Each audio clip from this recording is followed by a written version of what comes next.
Welcome to the East Lansing City Council discussion only meeting of February 10th, 2026. Could we have the meeting will come to order. Could we have the roll call, please? Councilmember Whalen. Here. Councilmember Meadows. Here. Councilmember Singh. Here.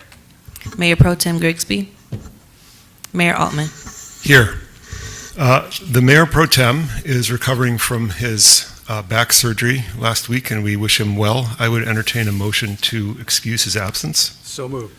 Moved by Meadows. Second by Whalen. All those in favor say aye. Aye. Aye. Any opposed? That motion carries. Is there a motion to approve the agenda? So moved. Moved by Meadows. Second. Second by Singh. All those in favor say aye. Aye. Aye. Any opposed? That motion carries. Communications from the audience. Flo Vandekar. This is the first time I've ever attended a meeting, and I've lived in East Lansing all my life. Pull the microphone. Oh, for short people? See. Can you hear me now? A little bit more if you can. Perfect. How's that? Perfect. Thank you. Yes. Do you want me to repeat that? Please. Okay. My name is Florence Vandekar, and I'm an East Lansing resident. This is the first time I've ever been to a meeting. I used to work for East Lansing. So now I'm just here to voice my concern about the possibilities of tent structures up. I think there should be some research done on that because LA has had this and they have nothing but troubles there. And I just think that maybe, and that's not going to be a solution for homeless people. I think it'll just bring more chaos. And, you know, we have the students here anyway. Do they really want? And where would we put these tent structures? Those are my concerns. So I just wanted to present my thinking on this matter. Thank you for your comments. Thank you. Nadia Sellers.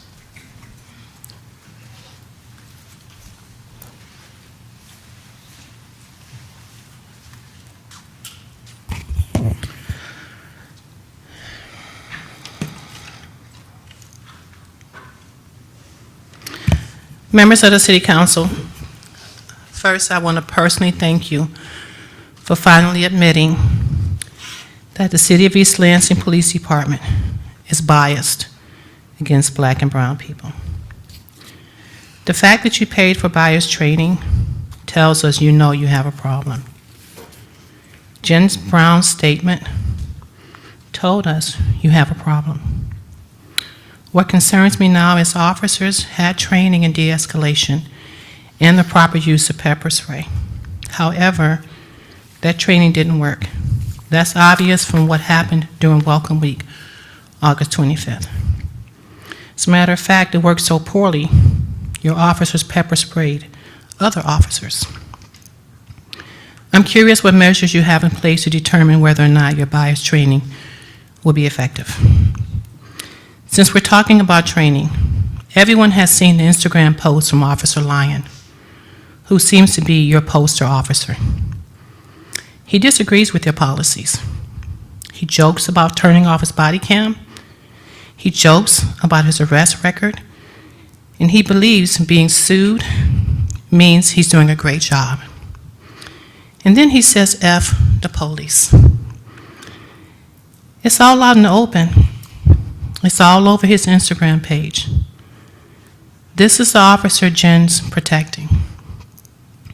What does that say about her? And what does that say about you? What does it say about police officers in East Lansing? What does that say about the city of East Lansing? You have some great officers, but it's clear he's not one of them. It's interesting to me how little you guys have to say now. Well, on August 25th and weeks after, you had plenty to say, and you continue to talk. The chief made racist statements to the press. She lied about the young men not being college students. She lied about Lonnie Spitz being drunk, knowing he wasn't. She said a lot after that incident. Now all of a sudden you have nothing to say because you want to protect your insurance policy. Why wasn't you thinking about those consequences when you were doing so much talking? You weren't thinking about the consequences because you're used to young black men and women not fighting back. You've been doing this for so many years to so many black and brown people and getting away with it. So now you want to stay silent. I think you're surprised that someone actually chose to fight back. And you know, this could have all been resolved with compassionate communication. I tried talking to the chief on several occasions. I sent emails, but she ignored my request.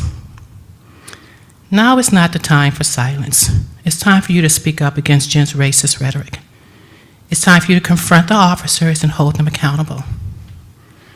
It's time for you to be honest with your taxpayers, and it's time for you to stop blocking the HRC and LEPOC investigations, which is part of the city ordinance. Until you do, no training is going to help you. Until you do, the billboard will stay up and many more will go up. The fight for justice will continue. You have the power to end this. I just wish you would use it.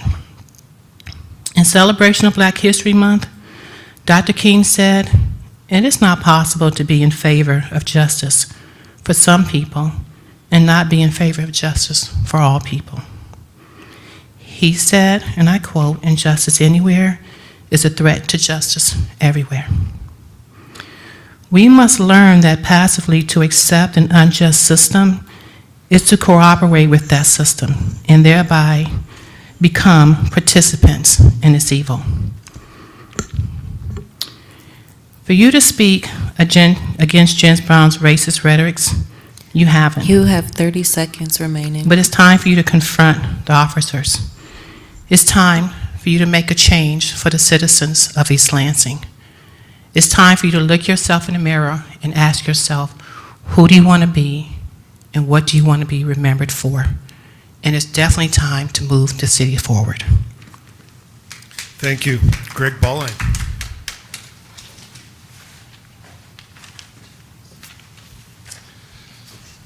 Hello, Greg Balline, 710 Snyder. Good evening, Council. Thank you for your time this evening and for your continued service to the City of East Lansing. I'd like to take just a few minutes to update you on the Howard. For more than a year, we've been working diligently on the redevelopment of the student bookstore site. In that time, we've met with city staff, held 2 community-wide town halls, spoken with council members, presented to Planning Commission, and engaged directly with business leaders, residents, Michigan State faculty, and students. We made a deliberate effort to listen, broadly, consistently, and in good faith. Our goal is simple, to build a project this community can be proud of. That's what my late father Howard would have wanted. That's why we proposed the first tall mass timber residential building in the state of Michigan. Imagine what that means. East Lansing, stepping forward as a leader on a national and global stage. Our region has long valued environmental stewardship and has deep roots in the Michigan's forestry industry. The Howard represents a rare opportunity to invest in that industry's future, support jobs, strengthen rural communities, and show that sustainability and economic growth are not competing ideas, but complementary ones. So what stands in the way? Ordinance 1384, the diversified housing requirement, remains the single largest barrier. And let me be clear, we are committed to finding a compromise. I say that as the only developer in East Lansing who has ever satisfied this ordinance in the nearly 10 years since it was created. That's why it was disappointing to see Planning Commission approve the 530 Albert project without a clear, workable solution to the same requirement. Here's what I can say on behalf of my family in Harbor Bay. We will be resubmitting the Howard at the end of the month. We take pride in being responsive listeners, not rigid developers who cannot collaborate with city stakeholders. Our updated submission will reflect the most recent community feedback, and it will include a specific proposal to address 1384. As we prepare for that resubmission, I ask this council to reflect on the opportunity in front of us and to partner with us in a spirit of compromise. The economic development potential and public benefit here are significant. Together we can shape a project that strengthens our city, honors community input, and sets a forward-looking example for the entire state. Let's work together as stewards of this community to make that possible. Thank you. Thank you. Chris Root.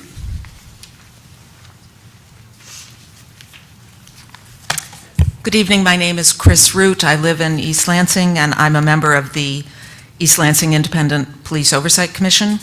I'm speaking on my own behalf. I want to speak tonight about the issue of building trust between the police and the community of East Lansing. This is especially relevant tonight because the council is beginning a new practice of giving the police department and the fire department time to speak to the public at each of its monthly discussion-only meetings. I want to start by quoting the first sentence from the purpose statement of Ordinance 1533 that created the East Lansing Independent Police Oversight Commission. It reads, "The purpose of this commission is to increase the accountability of the East Lansing Police Department and to strengthen conditions leading to trust in the police department by the community it is pledged to serve." It does not say that the commission's job is to urge community members to trust the police more. Some people, I think, would like the commission to play that role, but that's not actually the role that was established by the ordinance. The statement says to strengthen conditions leading to trust, which is something that the commission believes in as part of its role. What are these conditions? Well, there are, of course, many of them, but the one I want to focus on tonight is increasing trust by being transparent. Leaders in the field of police oversight, such as Samuel Walker, have made this point for years, that transparency is necessary for enabling the community to develop trust in the police.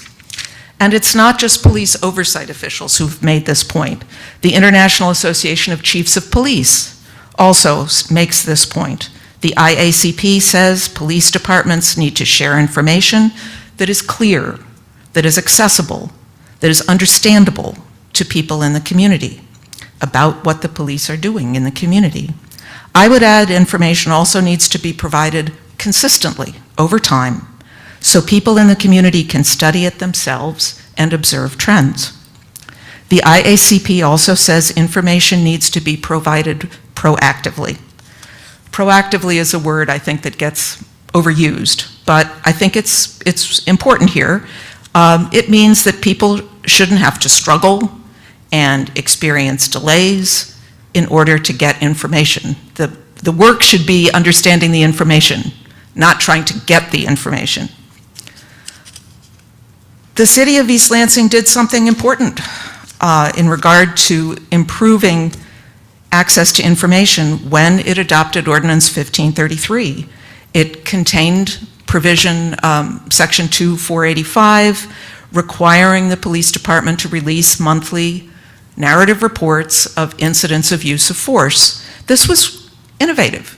Very few police departments across the country do this. And of course, you know, we're not Chicago or New York where there would be many, many, many incidents. It would be very difficult. But this was really something important. And the commission has focused on it from the very beginning, saying in the annual reports that it's important and taking time to really study them and, you know, look at what can be learned from this information. Then I came to the council last fall and said those reports shrunk,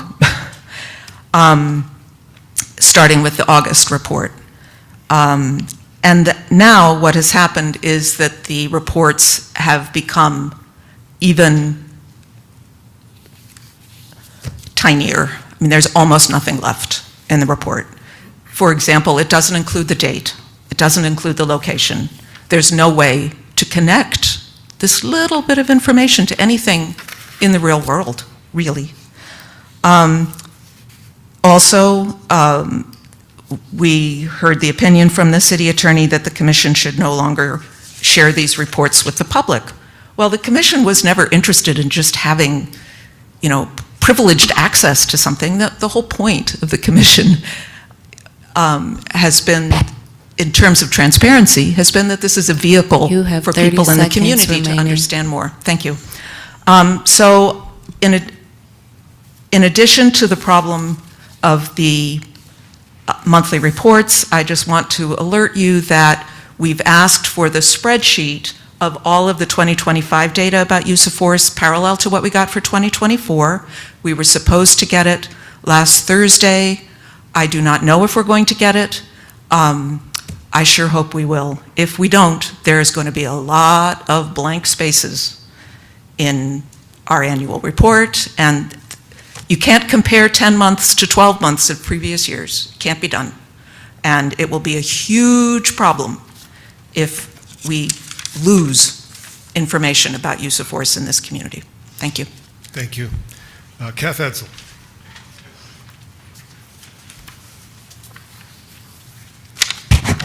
Good evening. The 6 pillars of 21st century policing came out of a report commissioned by President Obama in 2014 and finalized in 2015. While there is serious criticism from those who want to see true reform, I will not address those concerns tonight and accept that even meeting these pillars would be a step in the right direction for now, 10 years after the report was released. Unfortunately, tonight's agenda item regarding police updates demonstrates once again the police chief's lack of understanding of not only this community, but basic concepts like community policing. In the strategic priorities section of the agenda item report, building trust and strengthening partnerships are listed priorities, and yet over the last several months, members from the unhoused community, the Black community, the Hispanic community, the queer community, and the disabled community have stood before this council and expressed their concerns about police actions and proposed policies, none of which is addressed in her PowerPoint. Instead, she highlights the monthly propaganda, electronic newsletter, and the awards that the department awarded to themselves, and the accreditation process where any community concerns had to be sent to the police department and where any anonymous concerns would be excluded from the final report. All of this aligns with the emails that were exchanged about the September 27th press release, where it was declared that the chief needed to control the narrative. The council then obliged by spending $25,000 on a PR firm, and still the needs of the communities I mentioned above have gone ignored. I want to share a quote from Blue Force Learning, an organization by police, for police, speaking on community policing. To attain this objective, it is imperative that procedural justice is exercised, transparency in operations is maintained, and the unique norms and values of the community are respected. It requires a shift in outlook from viewing the police force as an external entity exercising control to an integral part of the community. Am I happy that a faction of the department participated in the polar plunge? Absolutely. But this is not community policing. This is simply performative if the main goal is to put it in a PowerPoint and show what good guys and gals are employed by the department. In her strategic priorities, the chief goes on to say that by sharing regular updates, we are reinforcing transparency, accountability, and collaboration.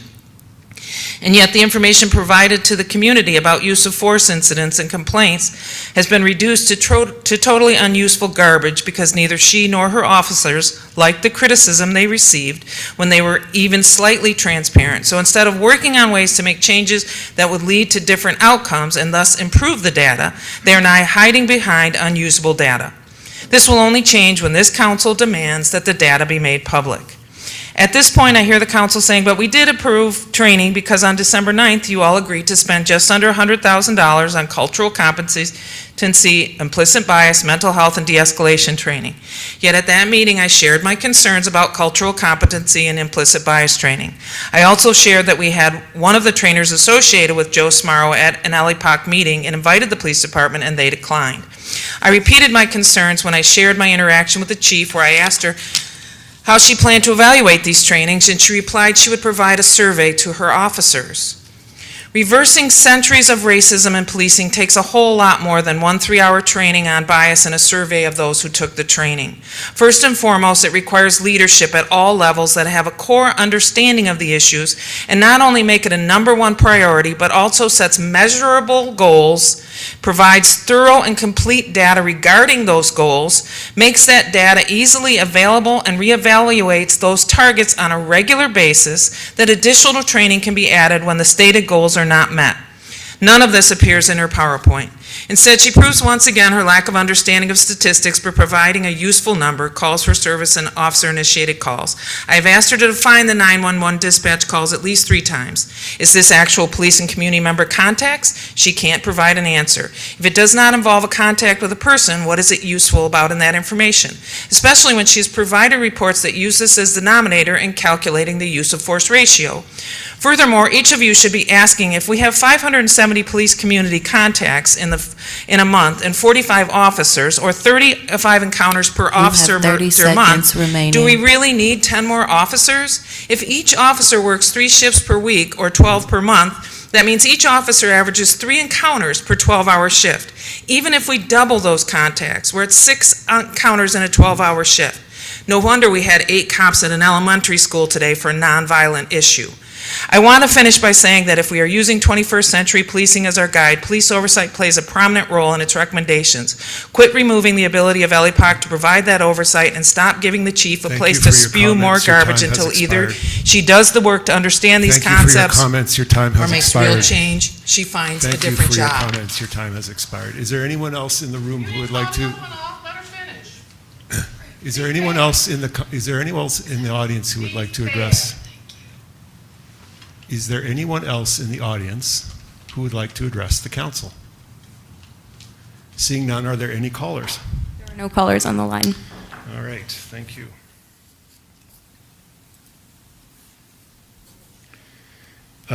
Communication from council members. Mr. Whalen.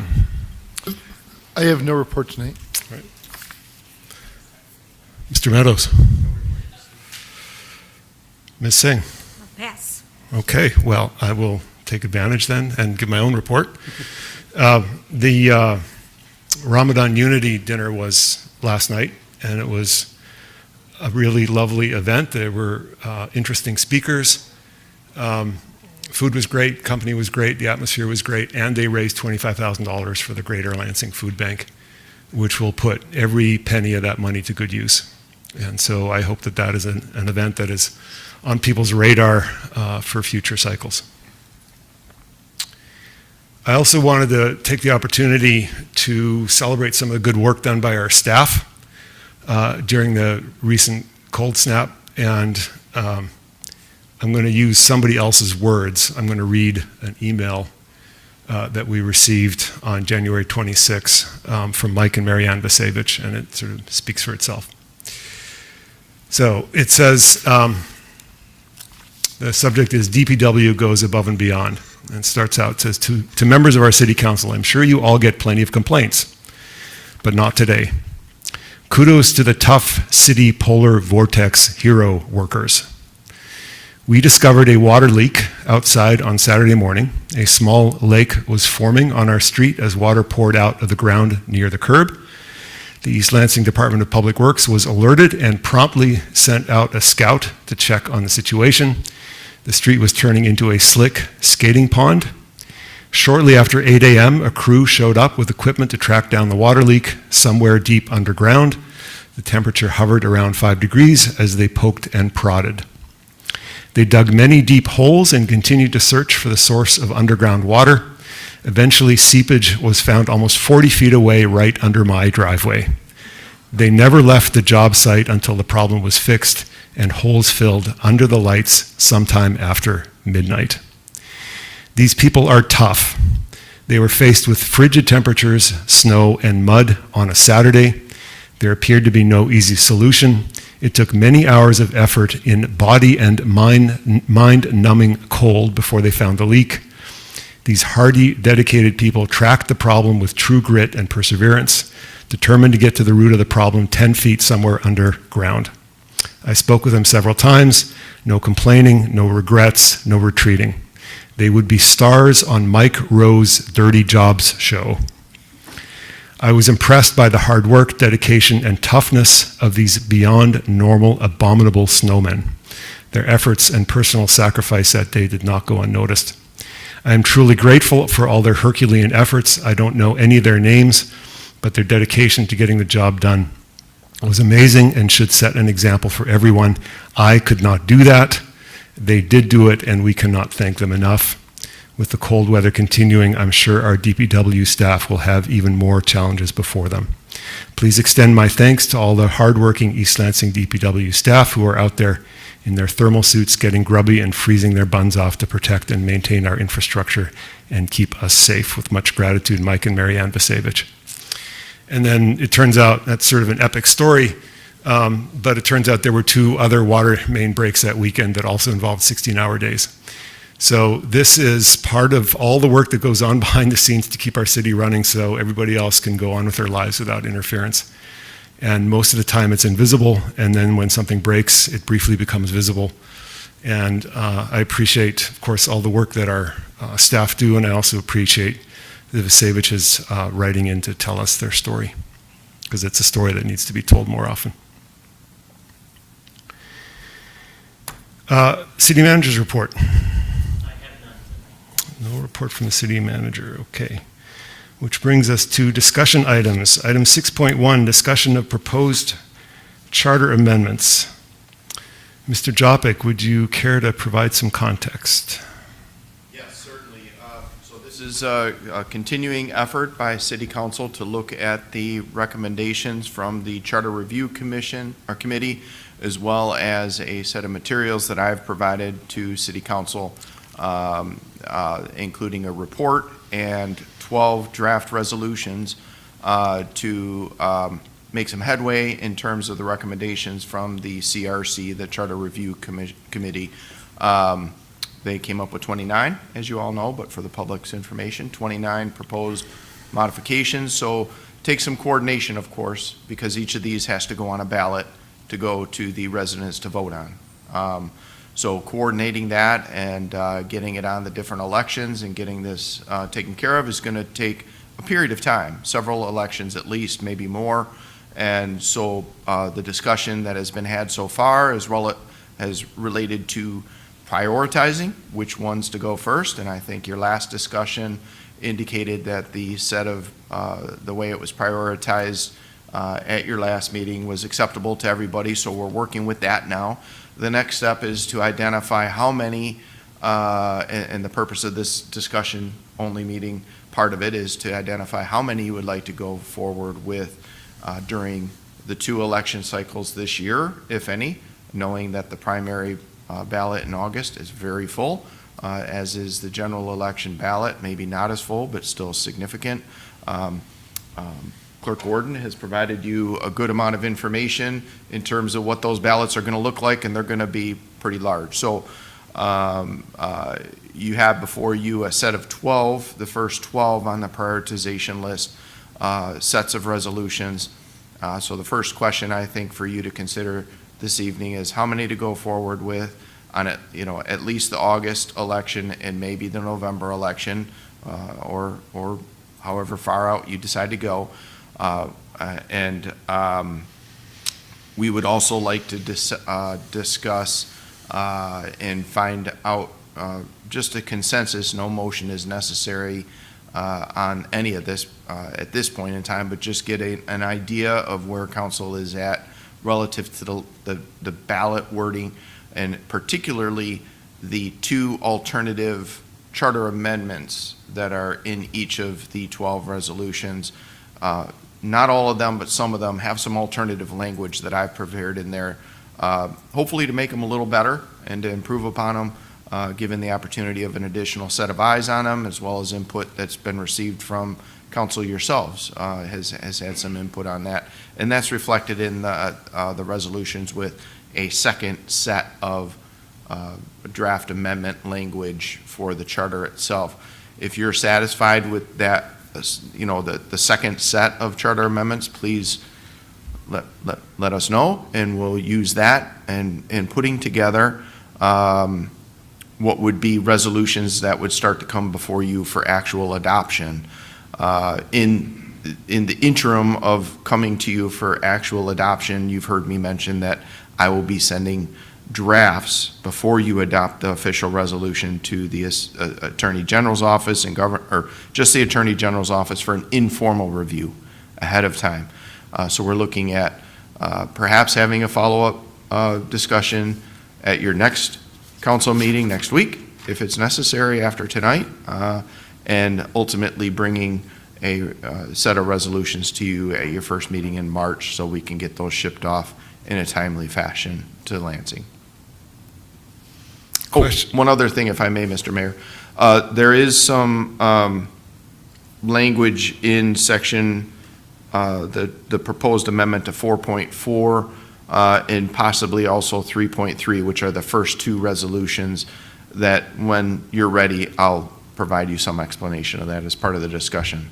Some further enhancements to them that we've been working on that I'd like to present to you. Why don't you go ahead and present that language? Certainly. Okay. No. So if you can, if you look at the second resolution, which amends section 4.4 of the city charter, in that resolution, the current language is set forth. There are two alternatives in the draft resolution right now. In looking at it, we felt, in talking to the mayor as well, felt that there was some further clarifications that could be made to that language because it still wasn't entirely clear how it was worded. And so the idea would be to have the question relating to it that would go on the ballot read as follows so that the voters have a clear understanding of what it is. It's difficult if you don't understand election laws no matter what. The charter language probably can't be improved upon any further, but the ballot question can. That's the focus here. So the ballot question you see in that resolution would be adjusted to read as follows. And it would have, and the real key is the first part of it, which refers to state election laws, and I'll read it to you. It would say, to the voters, it would be putting on the ballot the question of to establish consistency with amendments to state election laws that extend the timing for certifying elections, shall section 4.4 of the East Lansing City Charter be amended to adjust the timing of City Council's election of one of its members to serve as mayor and one to serve as mayor pro tem to occur at a meeting held on the Tuesday following the certification of each regular election. So you see how now it explains, this is being asked of you, to all the voters, it's explaining, this is being asked of you because there have been changes to the state election laws that affect the timing of the certification that as a result impacts the timing at which the mayor and mayor pro tem would be elected. And it kind of brings those in connection with each other to hopefully help explain it a little better to the voters what this charter amendment would be. And then likewise in 3.3, we would put a phrase at the beginning talking about the timing being changed based on the changes to the state election laws. Those would come to you obviously for review at least one, maybe two more times before you finally adopt them. Questions or comments?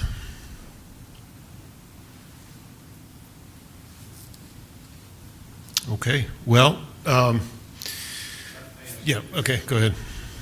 I received a phone call this afternoon from the chair of the Charter Committee who had a question about 3.3. And I just want to make sure that having the term end at 11:59 p.m. on the Monday following the certification of the election doesn't leave us with a gap where we have no control over what happens because the city council ultimately makes the determination of where the city is headed. Yes, I understand that. We'll be sworn in after that time. Yes. So. Right, and I think it's the 60-second period there that is being mentioned, right? Yep. So I think this is kind of common language, to be honest with you, in terms of setting up when you see it in contracts all the time when the contract expires and a renewal begins and so forth. Obviously, we can adjust that and cover that if council would like. It just kind of is common parlance, I think, in terms of end of one, beginning of the next. It starts, we can add the seconds in there, another, then you'll have a gap of just 1 second. But I think general parlance, 1 minute is deemed as not an issue. But if council would like to close that gap, we certainly can. I don't disagree with you. But I want it made clear that this will not cause any disruption in the governance of the city. And I think that's exactly what you just said. Yes. And I'll just note that, our original language, which was the election takes place on Tuesday, and the next Tuesday, everybody is sworn in without any regard to whether the vote has been certified or not, also could have caused quite a problem as we went forward. So this is a good change. Any other comments? So I have a couple. We talked about, so there's going to be a clerk designee, and there's going to be a police chief designee, and we talked about a CFO designee. I think that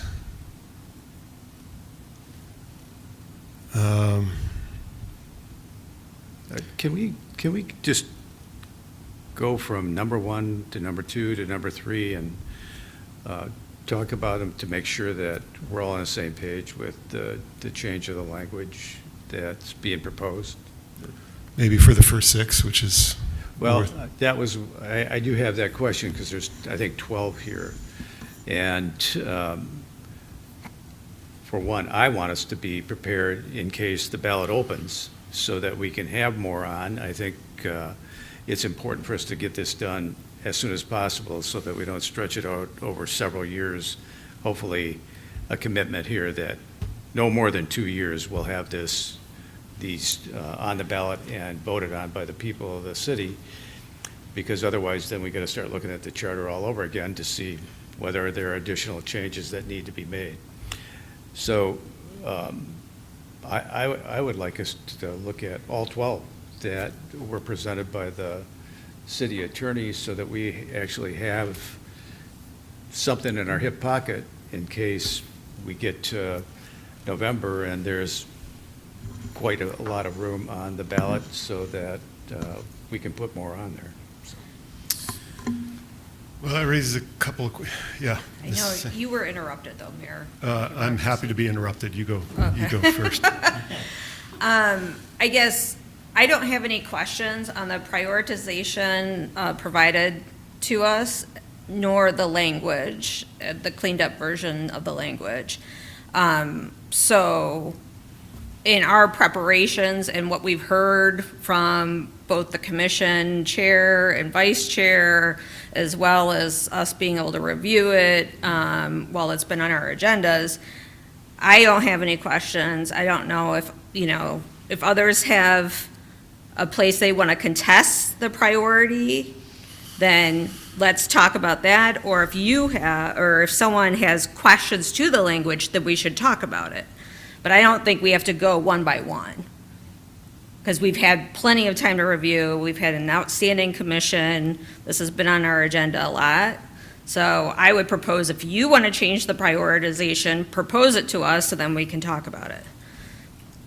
I'm not interested in changing any prioritization. I Okay. wanted to make sure that the public saw us agree or conceptually agree with each of the proposals in terms of its language, which would mean we just present them.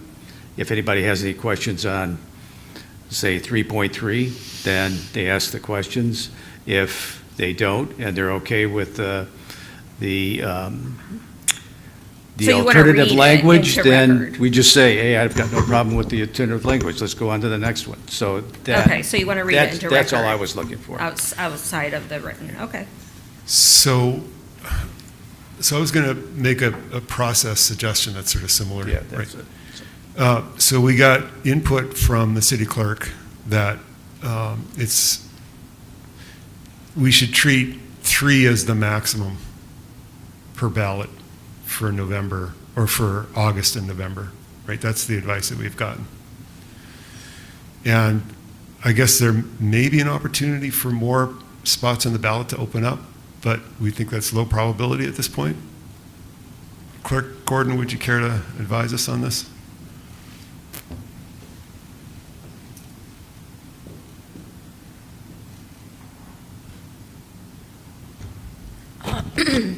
Good evening, everyone.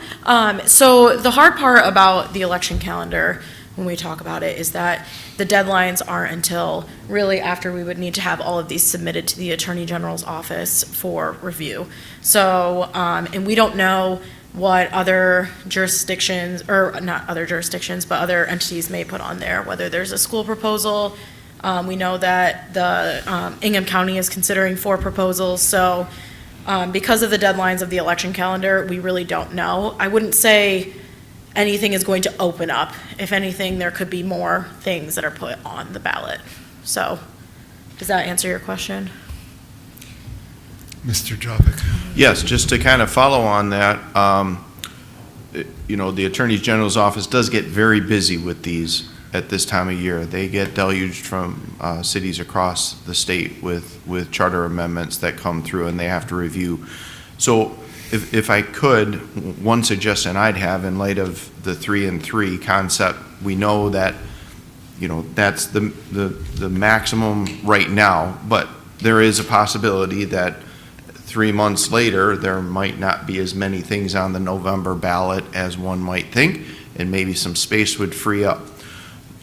So an idea might be to do 6 now, and we could send all 6 of those, 3 for August and 3 for November, to the AG's office, ask them to conduct the review and approve them for those 2 elections. You could adopt those resolutions. And then if we get down the path and the November ballot looks like it's not as heavy as it was thought to have been, we can add a couple more, or 2 or 3 more, and they can come back to you. There's a 90-day window between the deadline to get the Attorney General and Governor's office's approval for the August one to the November election. So you have a window there we could add. And I'd suggest, in lieu of adding right now and sending them 8 or 9, just send the 6, because like I said, they're busy. Right. And then we can send another installment for the November election if it frees up. It's a thought, and Why knowing can't how we they're send them burdened. in a rolling basis for the informal review? Yes, And then if we say the 6 or whatever on our formal business, then you can send it back for a formal review. yes, And then you ask the AG, okay, if we get word there's some room in the ballot, how quick could you turn an informal review into a formal review for an additional one? yes, I can do that. I That's can send some possible, more. at Yes. least. So that's why I was trying to say on a rolling basis in our last discussion, just to like, if we're teed up with as many as we are ready for, you can start your process on the informal review. Yes. So for tonight, does it make sense to ask the city attorney to present the first 6 in sequence Yeah, I for our think consideration and I for think the that's a public's good way of going. consideration? I think that's a good idea, actually, to start to give the public a preview of what we're going to do. Yeah, and have you listed them in the order of priority that you are suggesting? Okay. Yes. Yeah. So they are in the priority order in the attachment. Yeah, Right. that's what I'm looking at. And then the actual resolutions are also now in priority order. So with that, I'll turn it over to the city attorney, and he can take us through the first 6 one by one, and we can comment. Does that work for Sure, you? if that's what you'd like to do. Yep. Okay.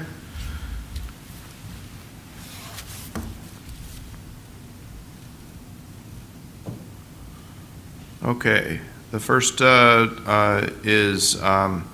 resolution is to amend section 3.3 of the charter regarding terms of office of city council members. That is one of the 2 that I was discussing earlier. As you can see, it's proposing lining up the timing of the terms of office with the election law certification of elections. This is to bring it into conformance with the state election laws, as I mentioned earlier. We have proposed some alternate charter language here for you to consider as well. It uses the term certification, which I think is, in my experience anyway, the more accurate language used in the election laws than canvass. The election is actually certified, and that's the trigger, as opposed to the word canvass. As mentioned earlier, it talks about the timing with specific timing on a clock to get closer in precision to when one ends and the other begins. Comments on that one? My only comment is that I agree with the alternative language. I think certification is a more accurate way of describing what we were looking for there.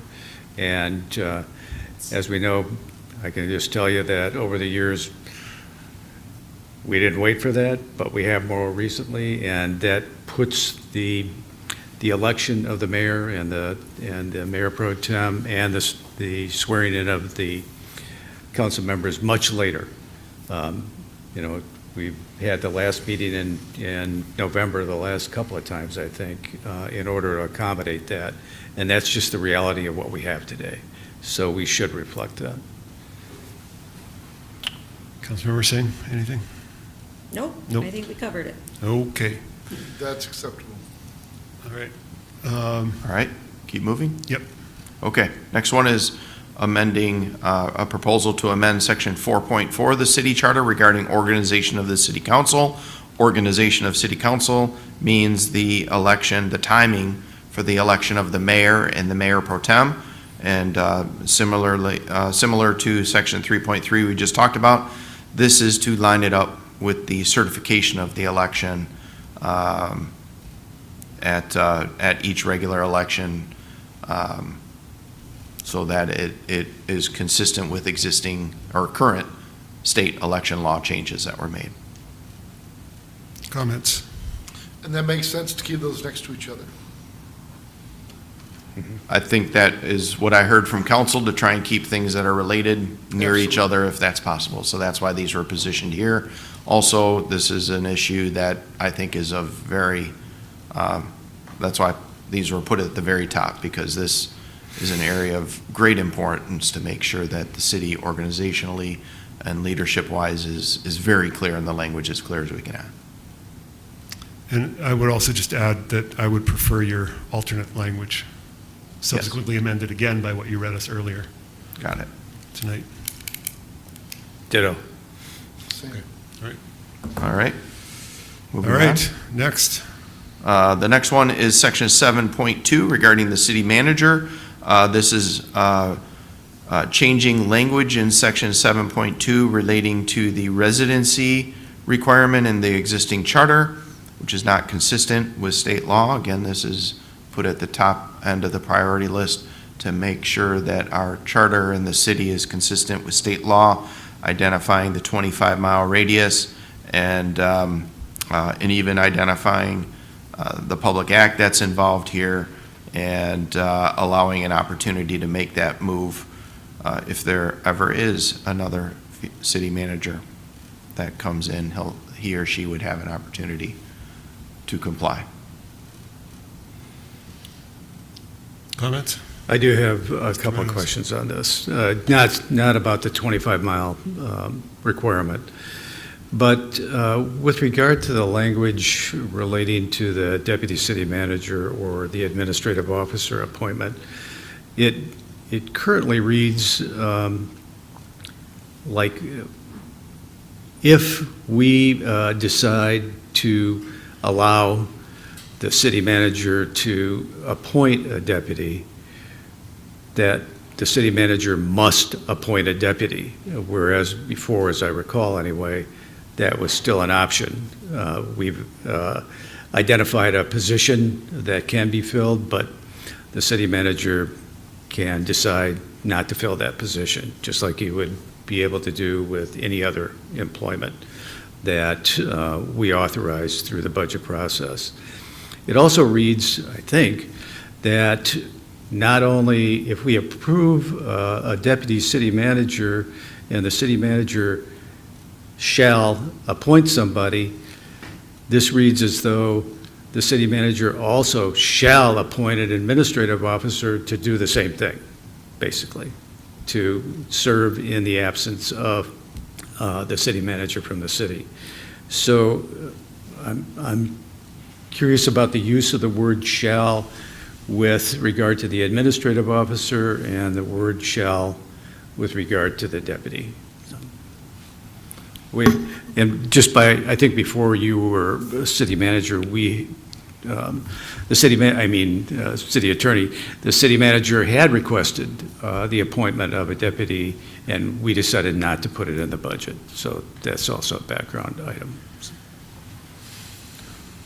The only, and perhaps City Manager Bellman would like to speak to this as well, but I'll leave that up to him. But as far as what my work on this related to, this is language recommended by the CRC. I did not change shall to may.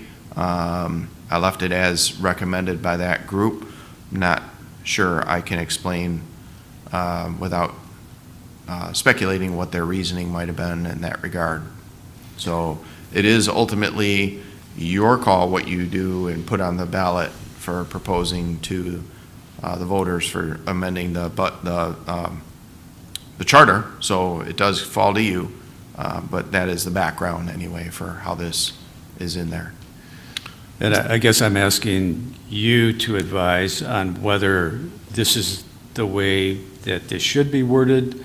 My job as liaison there wasn't to delve into what they were proposing. So this is a question that I've had during the entire process. Okay.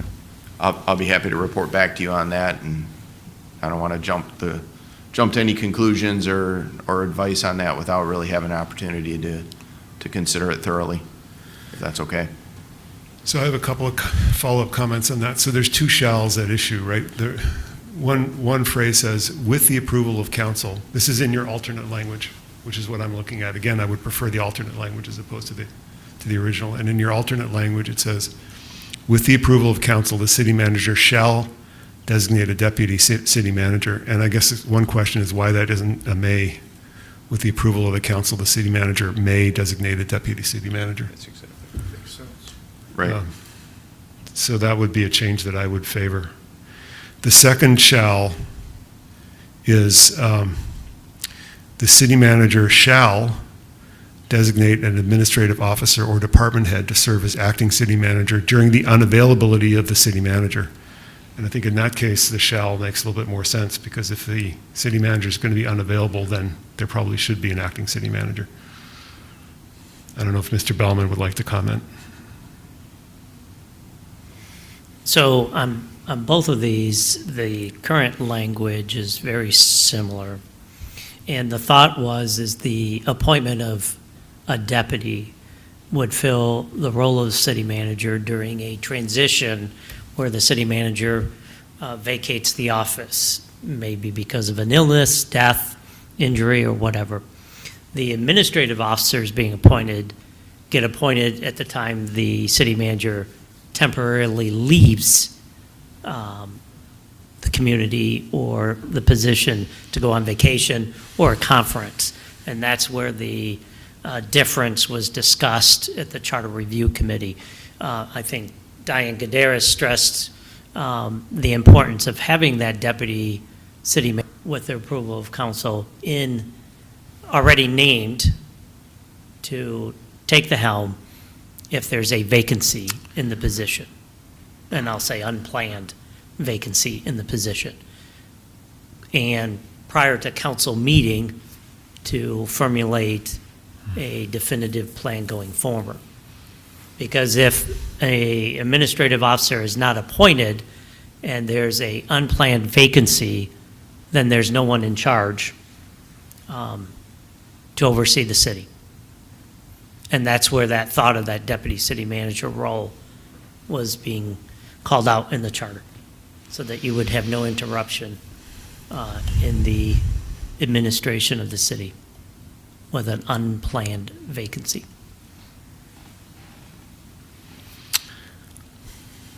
I guess I'd want some more input from the city attorney, considering, that considers the city manager's comments.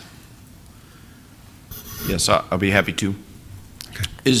If I may ask a question to maybe further understand what we're looking into, is there any thought by council that there need not be both a provision regarding a deputy and an acting in the same provision?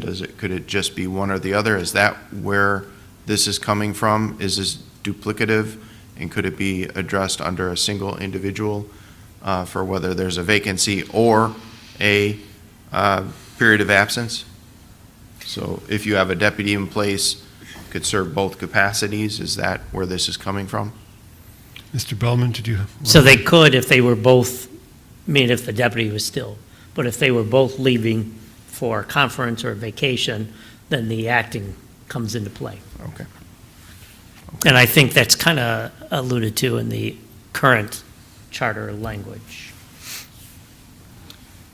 Yeah, I just looked at that language. I'm not sure I agree with that interpretation, but the idea of the alternative, so that should we, if we approve a deputy, the city manager then has the authority, so may, appoint a deputy.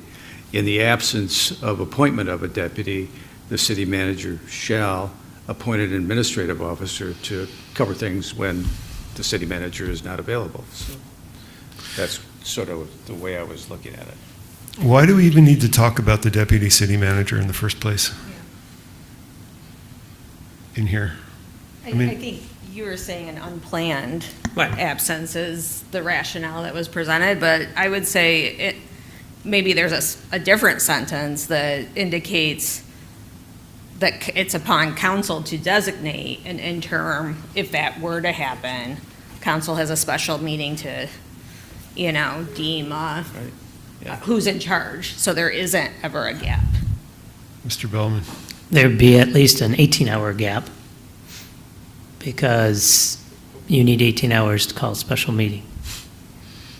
So that's, as it was described to me during the discussion over, it's Why? not, right. Okay. And the concept was an existing member of the team would be identified as deputy, not a standalone, from what I understood. But when I hear acting, a member of the team designated as acting, that's already provided for Yeah. in the second sentence that contains a shall, where the city manager would have the authority to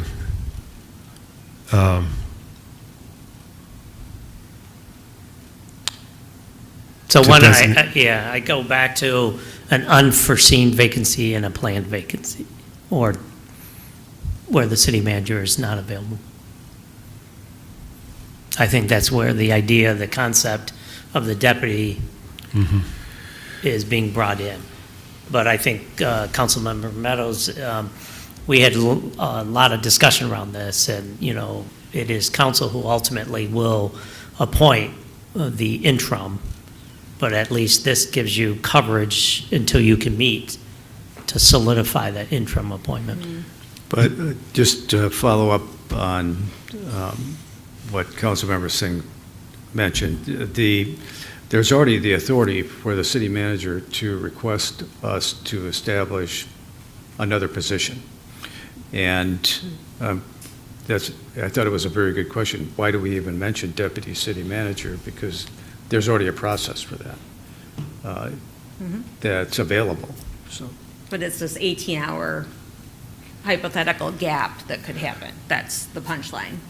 And I don't know, I would dare say it would have to be, we'd be in a crisis, but I trust the city could run for 18 hours unless, there was something crazy happening. But we also have right here the requirement that an administrative officer be appointed to stand in that 18-hour But period. This is, Rob, something terrible happens to Robert, which none of us are wishing for this evening. But So we don't know, so he can't put the request in. So, So is there a line of succession? There is not. Maybe that's the issue. And I think that's what, yes, the idea of a deputy city manager is a temporary line of succession where the acting is appointed during intermittent leave. But there's two things mixed up in there, because a line of succession doesn't work if it's optional. And the way it's written here is it's optional, because the council, with the approval of the council, the city manager shall designate a deputy city manager. So if we don't approve, then there isn't one, and then there's no line of succession.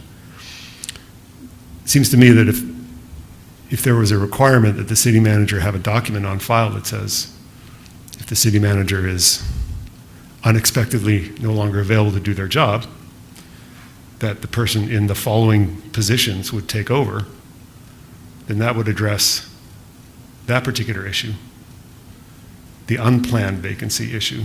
Right. It seems to me. And then the planned vacancy issue could be dealt with by allowing the city manager to designate somebody else as the acting. So I guess I would be interested in sort of separating the deputy city manager issue from the line of succession issue. If something inopportune happens to the city manager who's running the city. And perhaps we could figure out a way, either in policy or in the charter, to define that. And maybe the answer is we don't talk about it in the charter and we just have a policy that directs the city manager to identify somebody who would take over That's a great idea. if he can't run the city. And if we can do that in policy, then it seems like that's a perfectly reasonable place to do it. I guess my only question, and so a city manager would have to update the succession plan, document on file, anytime there's staff turnover at that senior level. Does council have to accept the succession plan in any way, or just deem it needs to be on file? I think that's a great question. I think that's for us to decide. In theory, it feels like we should have approval of the succession plan, but then, again, you may have to change, a city manager may have to change anytime there's turnover. That could be frequent. That's all I'm saying. Yeah, no, And when you think of a succession plan like federal government, it's just not that standard. And budgets are gonna change, we could collapse departments. Like, there's a lot of ebb and flow at the local government level. Anyway. But there could be a requirement through policy that there be a periodic update provided to the council for approval, and that would take care of turnover, I think. And we would always have something on file anyway that would determine who's going to step in should there be some kind of tragedy that would require the city manager not to serve during a time. So I guess my preference would be to simplify the charter language as much as we can. And look to some sort of policy to specify succession. I was gonna say the simplest language for the charter would be to leave it to council to call a meeting within 18 hours.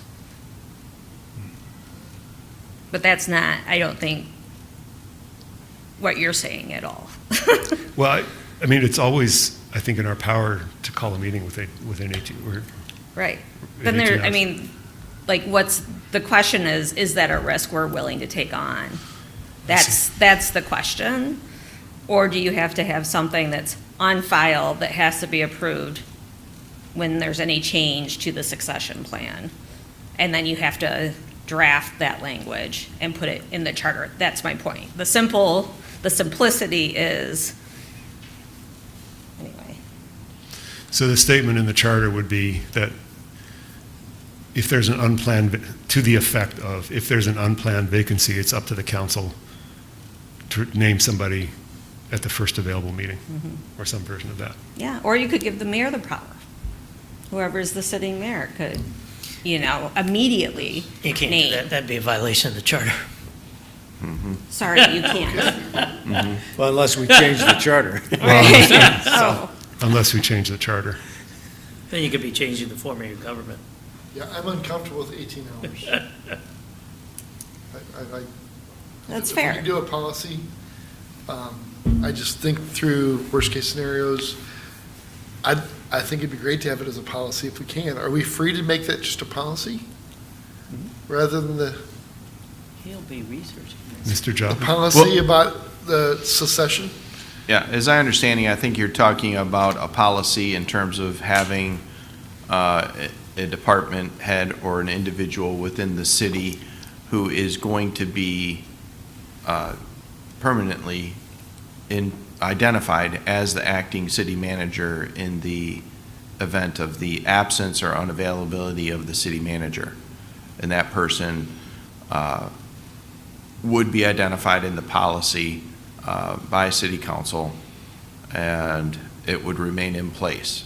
That would change the setup right now, which is having the city manager, as there are periods of times of planned vacations or whatnot, to have the city manager himself designate somebody, as opposed to city council through a policy setting one out. That's the difference that you're talking about here. Couldn't you marry those two? So there is on file somebody who would fill in if there's an unplanned vacancy.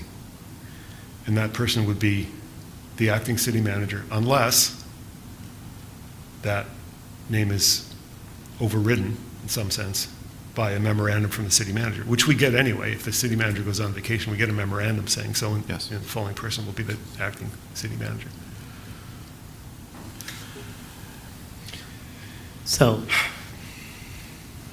if my memory serves correctly, for a long period of time, be it Ted or George, appointed someone to be deputy city manager and got council approved.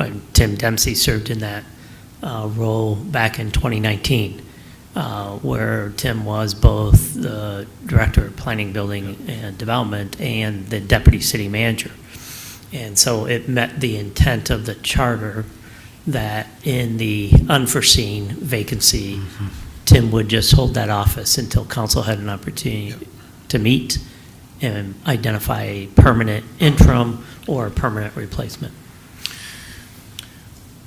But I'll just note that that was no different than the appointment of any department head, administrative officer, to serve in the absence of the city manager.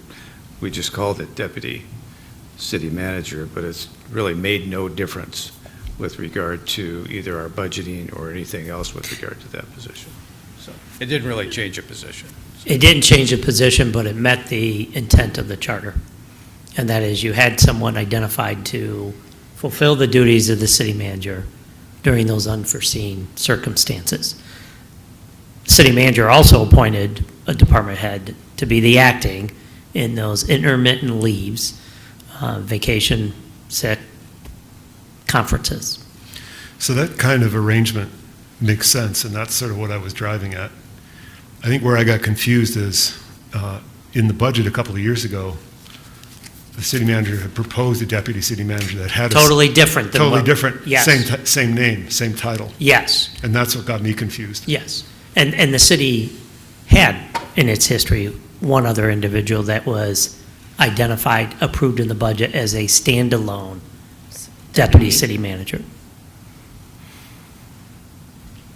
But this is, as I understood it from the discussions during the Charter Review Committee, it was an existing staff member identified and carried both titles, their position title as well as the deputy city manager.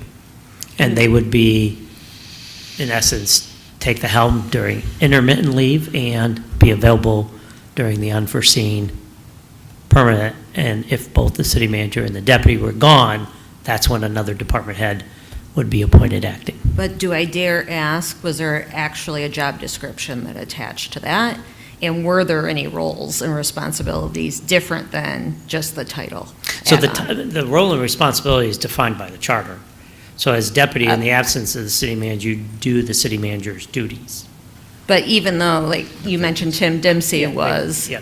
serving as a department head and a deputy, he had no additional day-to-day responsibilities outside of what the charter dictated. Not to my knowledge, but I'd have to ask some of I our. was making a bigger crack at the lack of former job descriptions. Oh, I understand. And Yes. that's what, sorry. Thank you, yeah.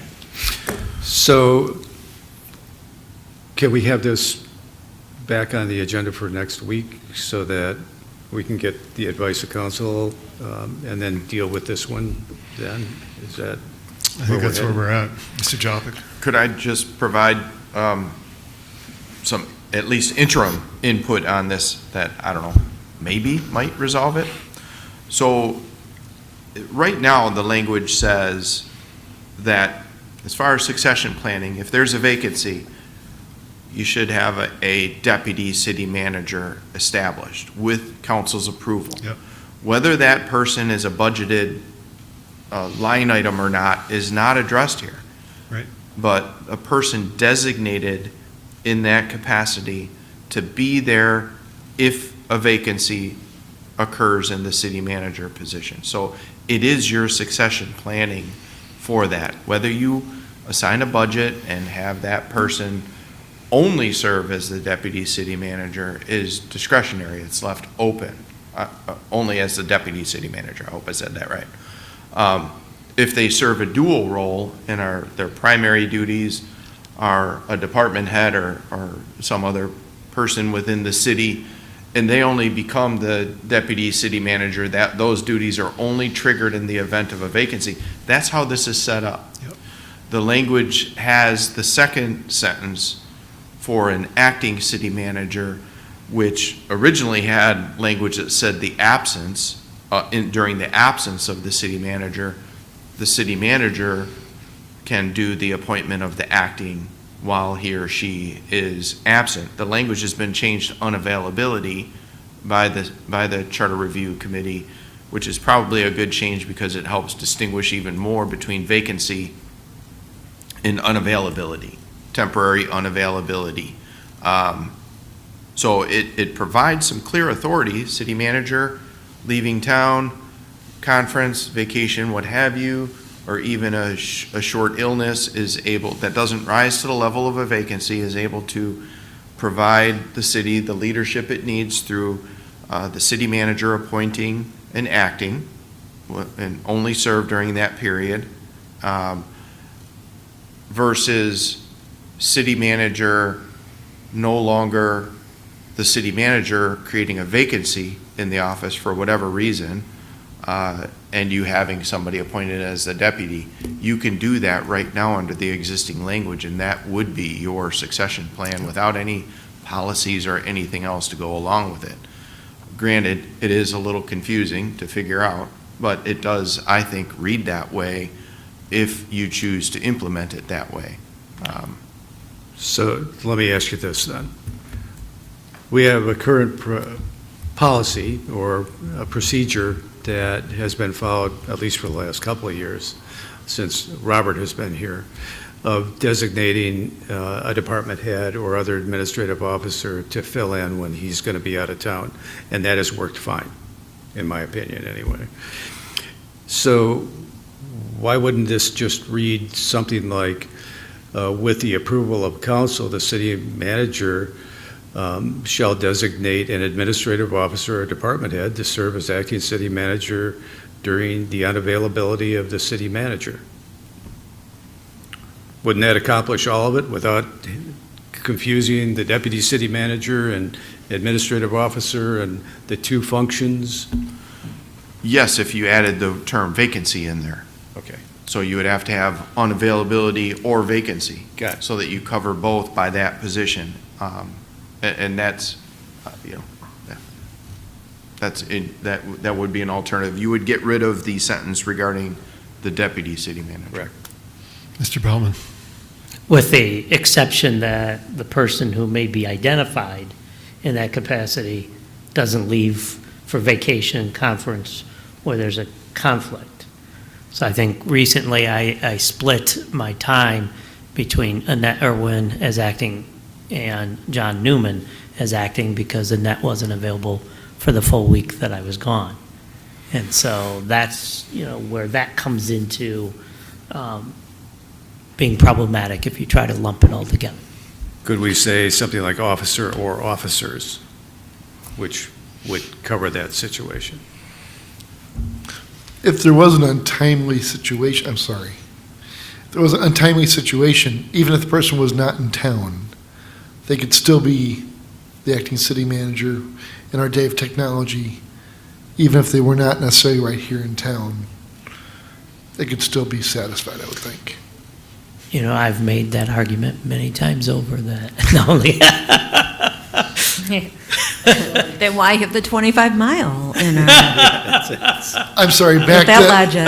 Okay, I'm back to sorry. Councilmember Meadows' comment. I'm sorry to interrupt that thought. You had a thought for the city manager. I'm sorry. I interrupted it. You didn't interrupt me. I was done. It was Okay. just to take care of that issue that Robert brought up. We could say administrative officer or officers, and then the designation covers the situation of more than one, because they can be listed in priority. So JAPIC's going to bring this back. And I will say that now I understand, I was confused by a couple of things, but now that I understand that sort of what we think the intent of this language is, I'm fine with what's in the what's in the alternative language, but I'm also fine with doing something else. I think this addresses my issue about succession plan. It's clear that isn't it now in here, and I was thinking about it wrong. So I'm fine with the way it's set up in here, but it means we also have to go ahead and then designate a deputy city manager if that's in the charter. We should do that. So I don't know where other people want to land, but What happens if no one accepts the additional title without additional wages? I gotta tell you, if I were a staff person and someone came to me like, hey, I want to designate you deputy manager along with running X department, I'd be like, okay, well, what does that mean? And what does that mean in my pay stub? Right. good question. So I guess my preference would be to make a change here and just have the process set forth here without reference to deputy city manager, but to provide the city manager, to the deputy city manager, to have the city manager available to appoint any department head, any administrative officer, and designate. And that might address Councilmember Singh's concerns if there are multiple people listed. I wasn't concerned about it. Okay. I was just saying it would mean we are accepting something as a council, but it would have budget impacts Potentially. by what we put into the charter. Hey, I'm always open for people negotiating, so. Mr. Jopik, What I can do, if you'd like, for your next meeting, I can prepare a another alternative, so you can see what each of these three look like. That sounds great. I think that'd be great, and then if you have a recommendation, maybe in consultation with the city I was manager just going to say, yeah. I'd like to for definitely. which of the choices you would make, I think that would be helpful. Okay. Okay, great. Any further comments on that particular? No, okay. All right, next one. All right. I think this is the fourth one. Section 4.7, it's a ballot proposal to the voters to change Charter Section 4.7 regarding city council meetings. And it relates to the scheduling and minutes of meetings. Let me get down to it here.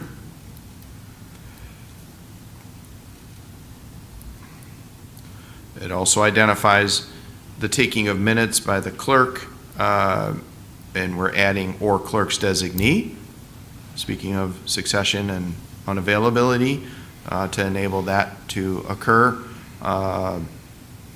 or to simply have somebody designated by the clerk at the meetings along with the city clerk to take care of that. Also provides for posting on the city website of city council meetings. The alternative that I've prepared refers and makes sure that we're doing everything according to state law or this charter in terms of the way that minutes and records are posted. There are special requirements for regular meetings that are different from special meetings under the Open Meetings Act. So I'm proposing including a clarification in that regard. Also provides for the chief of police or the chief's designee to serve as a sergeant at arms at meetings. And I think that about does it. Comments? I have a question.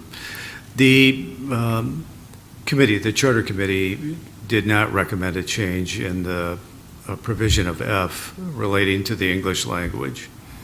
And the way that the alternative F reads, it says, "The council shall determine its own rules and order of business and shall keep minutes as a permanent journal of its proceedings in the language which shall be approved by the council." I'm not really interested in making any change in the charter related to the English language. It is the language that is mostly spoken within our community, and it would make sense to me for us to continue that requirement to maintain our minutes in the English language. So that's my comment on it. Mr. Chopik? Sure. With respect to that, I added that in the alternative language because there is another section where the Charter Review Committee did recommend removing the word English. So this was a change to be consistent with that. So we would need to, when we get to that other charter provision, I can't recall off the top of my head where it is, but that would need to be changed back to not take out the word English, if that's what council wants to do, just to let you know. Okay. Mm-hmm. Other thoughts from council members? Councilmember Singh? It feels inconsistent with the commission's intent if they removed English the first time. I don't love the idea of limiting it either. So I would actually be supportive of keeping it out. Is there another way to write it so it's not so awkward? Proceedings in the language, that just doesn't make sense.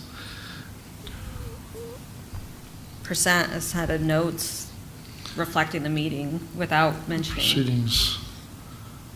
language. Yes. Go ahead, Steve. Well, it makes it Suggestion. look like we have to take a vote on what language we're going to use, and I don't want to go there. I don't know if anybody else does. Mr. Chopik? Yeah, I don't think, if you're looking at, there's no requirement that you have to say what language it's in. Yeah. So an option would be to, because you approve the minutes. So if you as city council say a part of the meeting is in another language, the minutes you would want to approve might be in that other language. It would be at your option regardless. You know, you don't have to have English language or any language specified in here. They're your minutes. You approve them. That's the key, that you have the minutes taken and that they get approved. I think this language in here goes back some period of time, maybe decades, and when that sort of detail might have been included. But I don't think it's mandatory that you identify a language for the minutes in your charter. As the language stands, though, I think it needs some adjustment, right? So your proposed alternate language would need to have some more words taken out along the lines of, so the council shall determine its own rules and order of business and shall keep minutes as a permanent journal of its proceedings, which shall be approved by the council and Correct. signed by the clerk. Yes. You could do that if you'd like. Proceedings. That- So that- take out the English language. Yeah, take out in the language. That's fine with me. That makes sense to me also. Great. That way it'd be consistent with that and plus the future sense.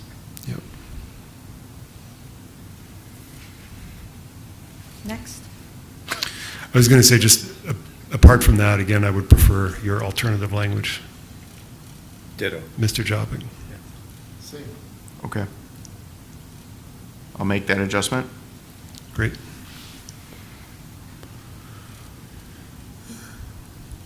All right, moving on to the fifth proposal would relate to Charter Section 7.4, again regarding the city clerk here.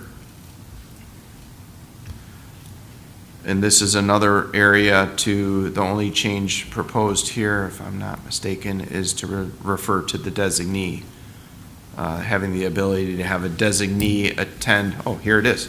There it is. The Yes. city clerk or their designee shall attend all meetings. It's adding a reference to the designee to attend the meetings. And here again, we have the English language in the permanent journal.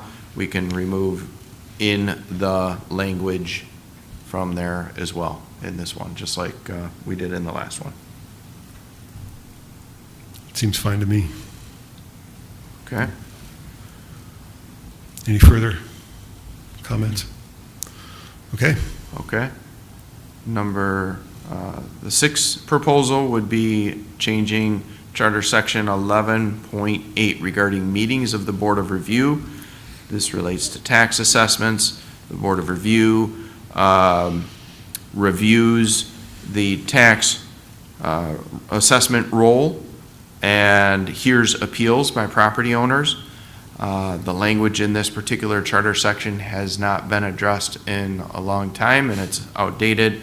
I think the Charter Review Committee was looking to update it by referring to the Board of Review will convene in accordance with state law and leave it at that for the purposes of hearing appeals and so forth. So it, by reference to state law, has the Board of Review following what state law says it's supposed to be doing, which is a proper way, in my view, of establishing the charter guidelines for what your Board of Review does. It also allows, as state law changes, you don't have to go back in and change your charter every time. So this was an adjustment that seemed to make a lot of sense, and I don't have any alternative language with respect to this one. Comments on that one? Nope, I'm good with it.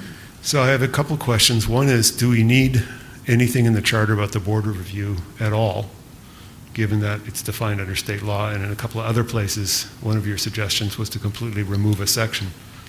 Yeah, here, I think this is one of your boards and commissions. I think it is commonly in city charters that I've seen anyway. I think it would be a good idea to include it so that it is a charter provision established by the residents in their own charter that they're going to have a Board of Review to review their assessments. And the other question I had was, we talked about having, so we've got a clerk designee, we've got a police chief designee, and we talked about having a CFO designee. And my question, I guess, for the city manager and the city attorney is it more urgent to have a CFO designee than it is to update the Board of Review language? Because then we could swap in a CFO designee for the one we're currently addressing, and that would get us. Yeah, to me, the current language talks about the dates on which the Board of Review meets. It's not consistent with state law. To me, that, being a lawyer, making sure your Board of Review, the language in your charter is consistent with state law would take priority over having a designee ability for the CFO. Mr. Yes. Bellman, any comment? And I asked because you were the one who'd mentioned I did, because it just states that the CFO shall sign all contracts. But again, there's temporary leaves where the CFO is not available, is to be able to to identify a designee that can then sign those contracts in that person's absence. has that been a problem in practice?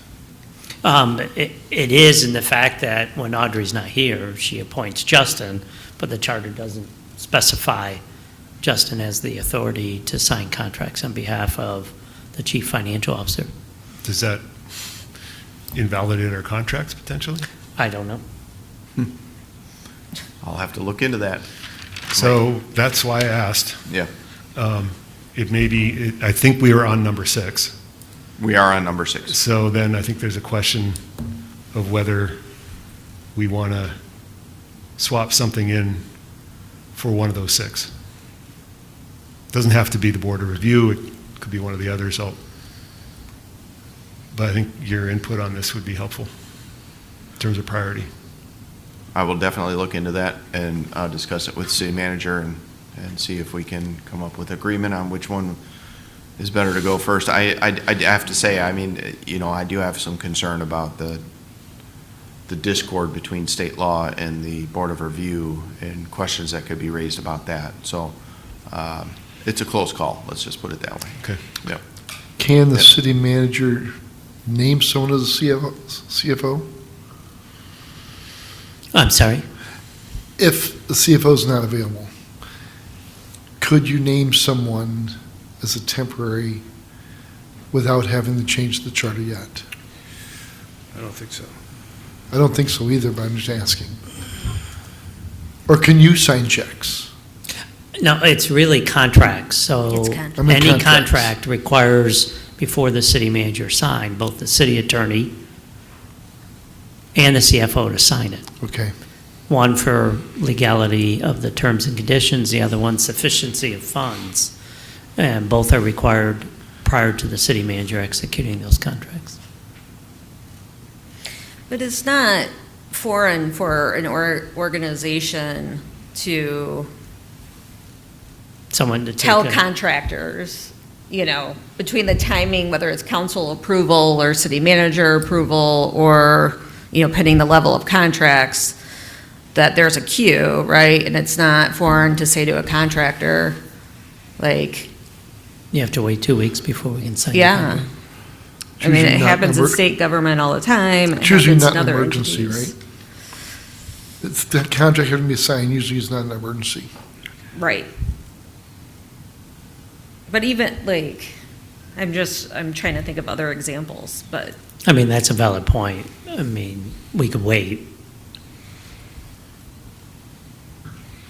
In particular cases, you could wait to sign a contract. Right. So that's part of the equation that those two can work out. Okay, so that concludes the review of the 6. Do we want to, I'm content stopping here for now, unless, I do have a question that I need to ask on one of the other ones. Just a second here, let me try to get back to that. It does. Section.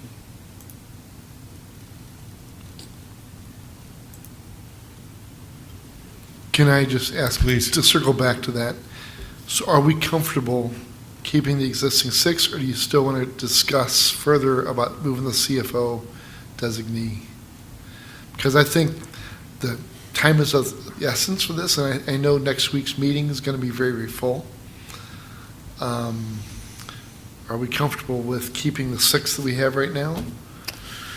I know Mark wants to ask about another one, but I I'm was sorry. anticipating- Councilmember Meadows. I was anticipating that the city manager would, and the city attorney would come up with a recommendation for which 6 they would suggest, given that we're thinking about So that- 7 that may have some urgency. So it may be a simple consent agenda? That's what I was going to suggest, actually, is that whatever recommendation we get back, we can put them all on the consent agenda. And if somebody wants, they can pull them off. But please, if somebody would prefer to see them on the business agenda, that's fine, too. Mr. Bellman? So is that a consent agenda for the February 17th meeting? So that gets to a question about sort of the phasing of the steps. So when we spoke at the beginning of the meeting, Mr. Jopik, you suggested that you would submit 6 for informal review to the Attorney General's office. And then they would reach us for formal adoption on the agenda for the first meeting in March.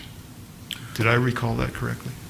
Yes, I think at this point, I'm going to be in communication with, to to start the process of an informal review on these 6 sections of the charter, with the understanding that I may receive a little bit of feedback from council on them at the February, 17th meeting, and might have a supplemental set of materials. But I want to provide them an opportunity to at least start looking into our charter, these provisions, getting accustomed to where they're at. That's what they do. They look at the charter as a whole and do a lot of work on this, actually, in my experience. So as long as we have a good line of communication, I can hopefully get them started based on what I'm hearing tonight, provide you the answers and materials we talked about this evening, and at least get the 6 we talked about over to them.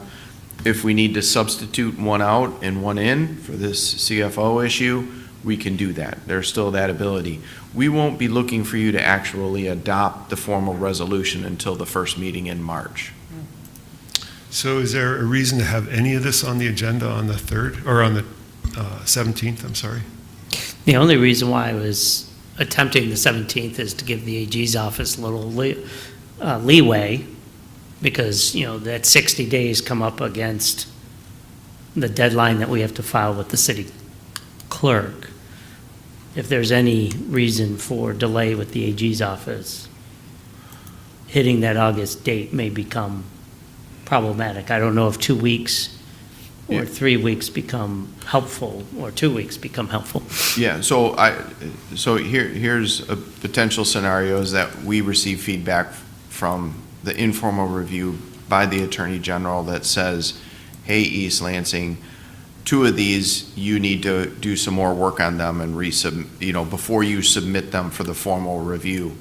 If you've already adopted the resolution, the set of resolutions, you're going to have to go back and redo it. It doesn't flow right. So the idea would be to get some feedback from them between now and the first meeting in March with this communication I'm talking about, and hopefully be able to address those and bring you a document for your first meeting on each of these 6 documents, first meeting in March, that you can then know that the AG has provided, the office has provided some feedback, and we've addressed that, increasing our chances that when the formal resolution is sent to the governor and the AGs, it will get the thumbs up smoothly. So that's the idea here. I'm all for initiating the communication right now. In my experience, that's a good process, with the understanding that you might, when it comes back on the 17th, you might look at this and say, this isn't exactly what we were talking about, and we need to do a couple more tweaks, and you provide some additional feedback on the 17th. That's why I really appreciate that opportunity, if that could be made available. So we should have it on, it sounds like we should have it on the business agenda for the 17th. Yes, and if everything is good, we can just move right along to the next agenda item, but if there is any final things we need to address, then that can happen at that time. Comments on that? I'm good with it. Mark, did you have a question? I do have a question. I have a question on the language in 18.1, which is the alcoholic beverage provision. In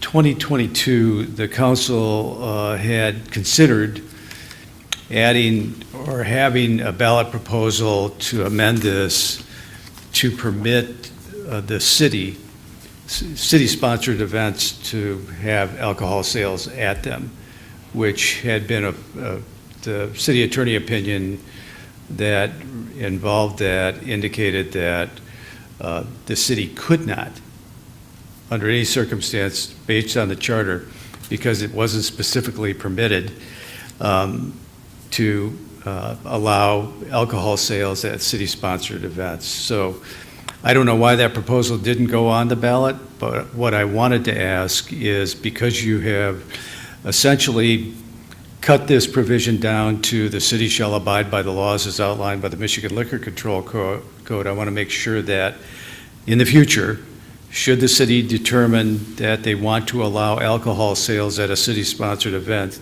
that we will be able to do so. So that's my question to you. Yeah, well, I think that the city, My alternative language was to just take That's it all out. Yes. Just the reserve? Yes, that's Okay. the reserve, and by doing that, you're not even addressing it. Whatever the state law says relative to the city doing that, whether it's getting a special liquor license, which is what a lot of cities do, you'll be able to do that, you just have to comply with the law like anybody else. I'm satisfied with that. Okay. Okay.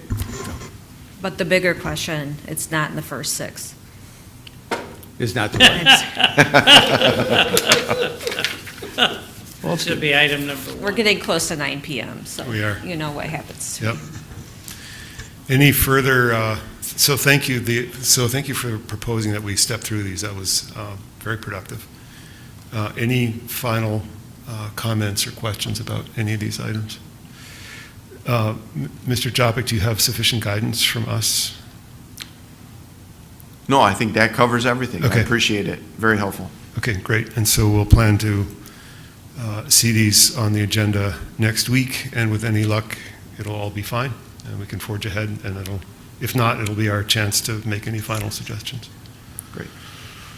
Okay, great. Thank you, everybody. So then that brings us to item 6.2, discussion of police and fire department updates. Chief Brown.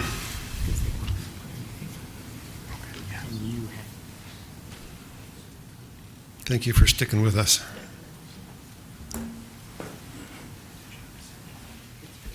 Chief Newman, thank you for sticking with us.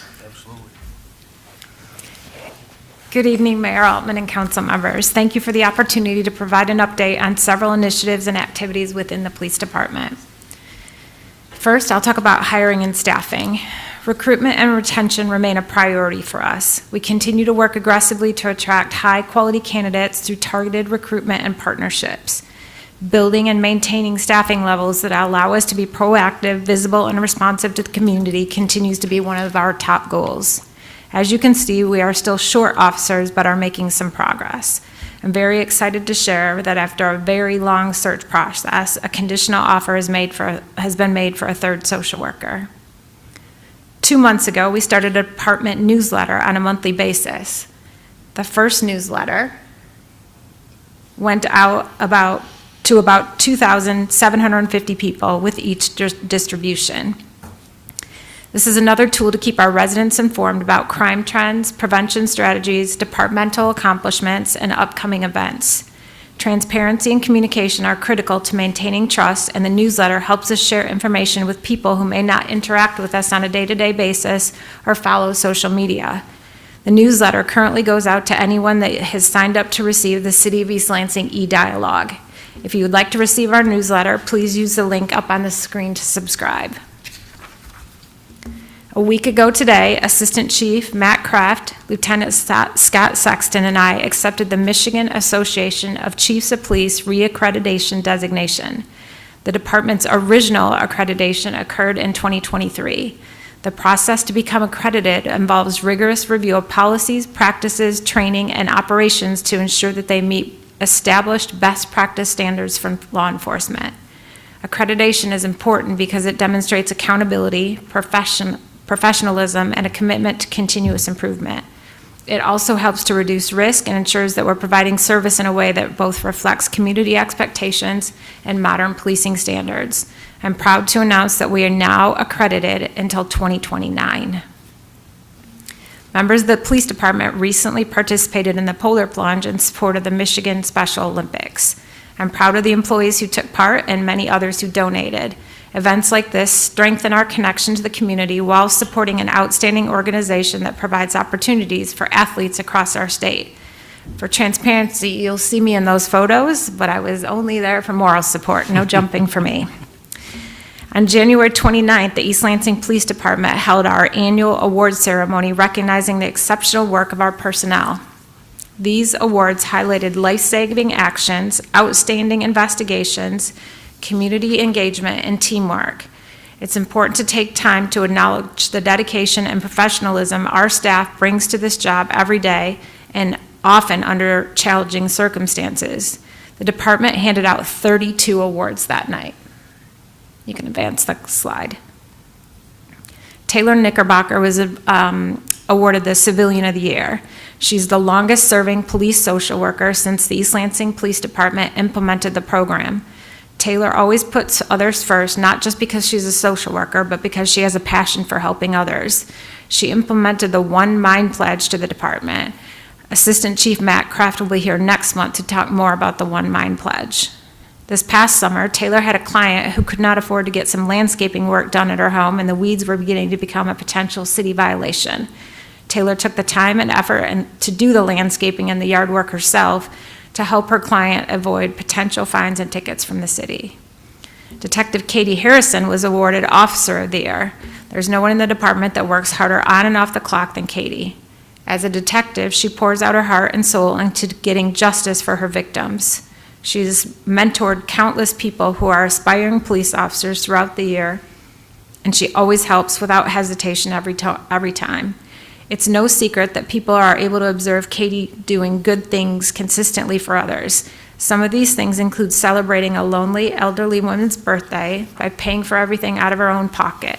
She also purchased a bike recently for a person with intellectual disabilities, again, using her own money.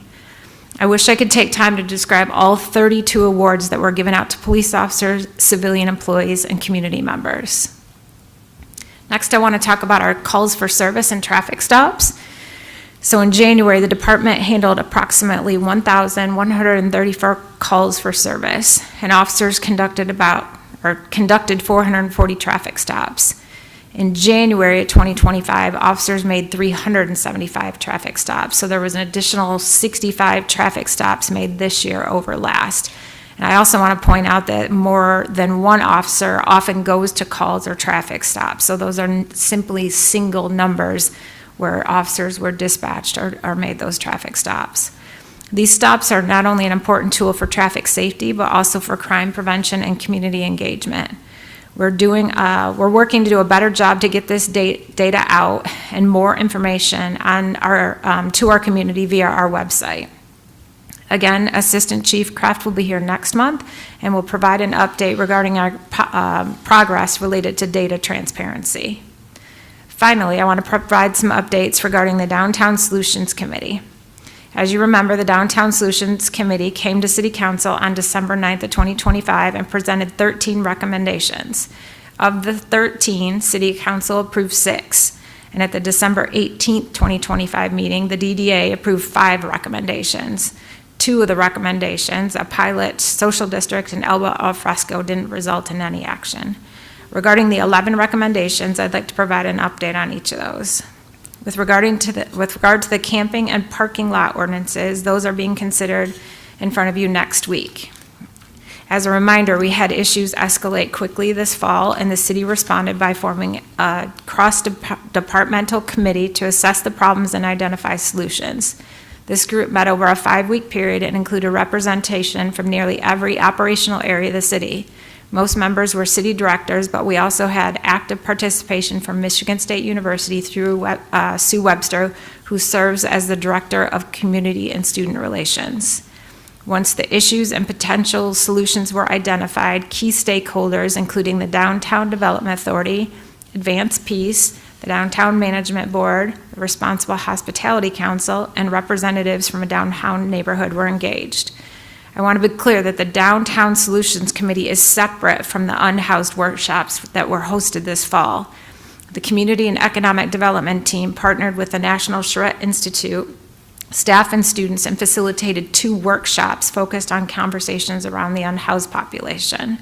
The November 5th workshop had 42 attendees, and the November 18th workshop had 49 attendees. There were several goals of the workshop, and those included understanding the interactions among various departments and community groups. They also focused on understanding existing services, how they're connected and what the gaps were, and develop and strengthening relationship among participants to better serve the unhoused community and individuals.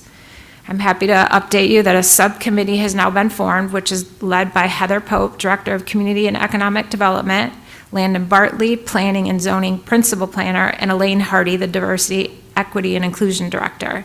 The subcommittee will use the information gained from those workshops to develop short and long-term goals related to helping the unhoused. The subcommittee will also look at both city and regional solutions. Over the last several weeks, Justin DeWinke, Interim Parks and Recreation Director, and Chrissy Everest-Garrett, the Interim Library Director, both worked to set up Code Blue warming centers at Hanta Center as well as the library. To supplement the warming centers, DEI Director Elaine Hardy worked with 2 local hotels to provide overnight accommodations during the brutally cold temperatures. As I mentioned earlier, the police department provided conditional offer to a candidate for a 3rd social worker position. This position will be dedicated to the unhoused population.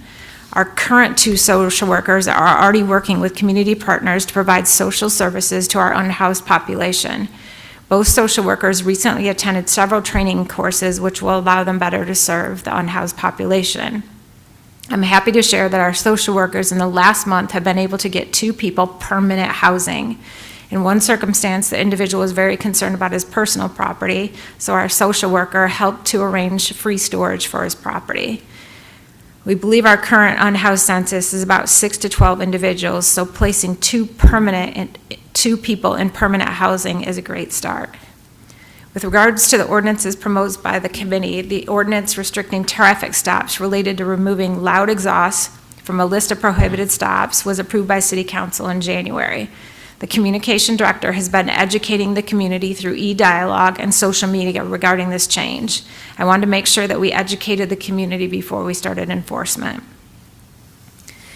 With regards to police officers and downtown maintenance positions, those positions, as you're aware, were approved by City Council and the DDA. As I mentioned earlier, we're actively recruiting for the police officer positions. For the downtown maintenance position, which will be hired by the Department of Public Works, so the DPW, they're currently working with Human Resources and the union to create the position because this is a new position.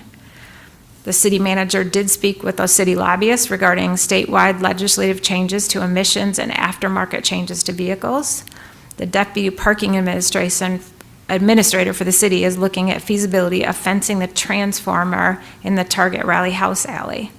Lastly, the city manager has asked the new DDA director to review placement of aesthetically pleasing lighting and additional cameras downtown, issue an RFP for a company to complete a study on downtown pedestrian safety, and another RFP for periodic and emergency power washing, and to implement a downtown ambassador program. I thank you all for the opportunity to provide this update tonight, and I'd be happy to answer any questions. Questions for the chief?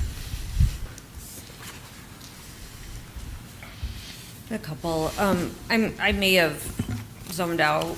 Did you mention an update on the sidewalks, the city sidewalks? Yeah, so that was one of the tasks that the city manager has directed the new DDA to do. That DDA director will put out an RFP for a company to study the sidewalk safety for our pedestrians. So no RFP out on the street?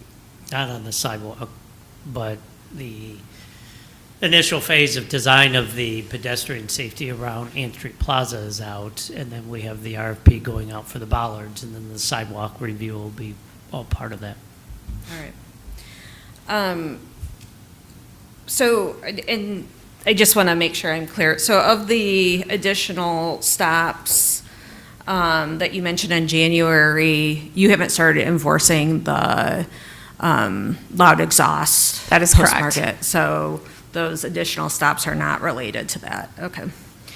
And then I'm curious on a couple of fronts. On the 911 calls in January that you list in prior years, what's to compare that to? I don't have those statistics in front of me, but I do believe they're comparable with years past. Okay. And then I am, I'm sorry, I'm trying to look at my notes at the same time. Oh, for the new we've had the 2 social workers on staff. I'm curious, because I know this has come up with some of the unhoused advocates I've spoke to in terms of types of training, in terms of street teams and the type of dialogue. I don't know if there's additional training we provide for the social workers, or if they come with certificates on top of their degree in social work with specialties there. Yeah, so that's a great question. They do both have their masters in social work. Our third social worker has a conditional offer upon completion of her masters. And then in order to maintain that certification, they do have continuing education requirements. And so we do send them to training. The two trainings that I just referenced that they went through very recently, one is allows them to systematically enter individuals into a regional system to get them on the list of people that need housing. In the past, we had to rely on other individuals to do that work for us. So I know specifically that's one of the training they just received in the last 2 weeks.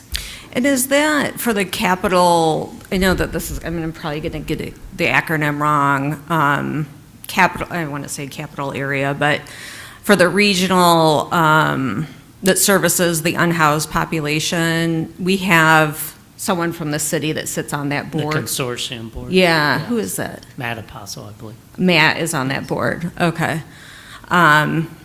Okay, I'm just curious, because that has also come up in terms of our coordinating and working with the unhoused, so want to make sure Matt and the social work team is somehow connected internally. Okay, and then I think the last piece too, just, you know, while I have you and while we've had some additional public comment this evening, I want to test, or I haven't actually read through your police policies. Do we have a social media policy for the police department? We do. We have a social media policy for the police department, and the city has their own social media policy as well. And I assume this is also standard, whether it's MCOLS or directly ELPD, that we also have body cam policy? That is correct. Okay. And then any indication of officers not following those policies, you would move forward with a disciplinary review, or what's the process in that? We would follow progressive discipline. Okay. All right, those are all my questions.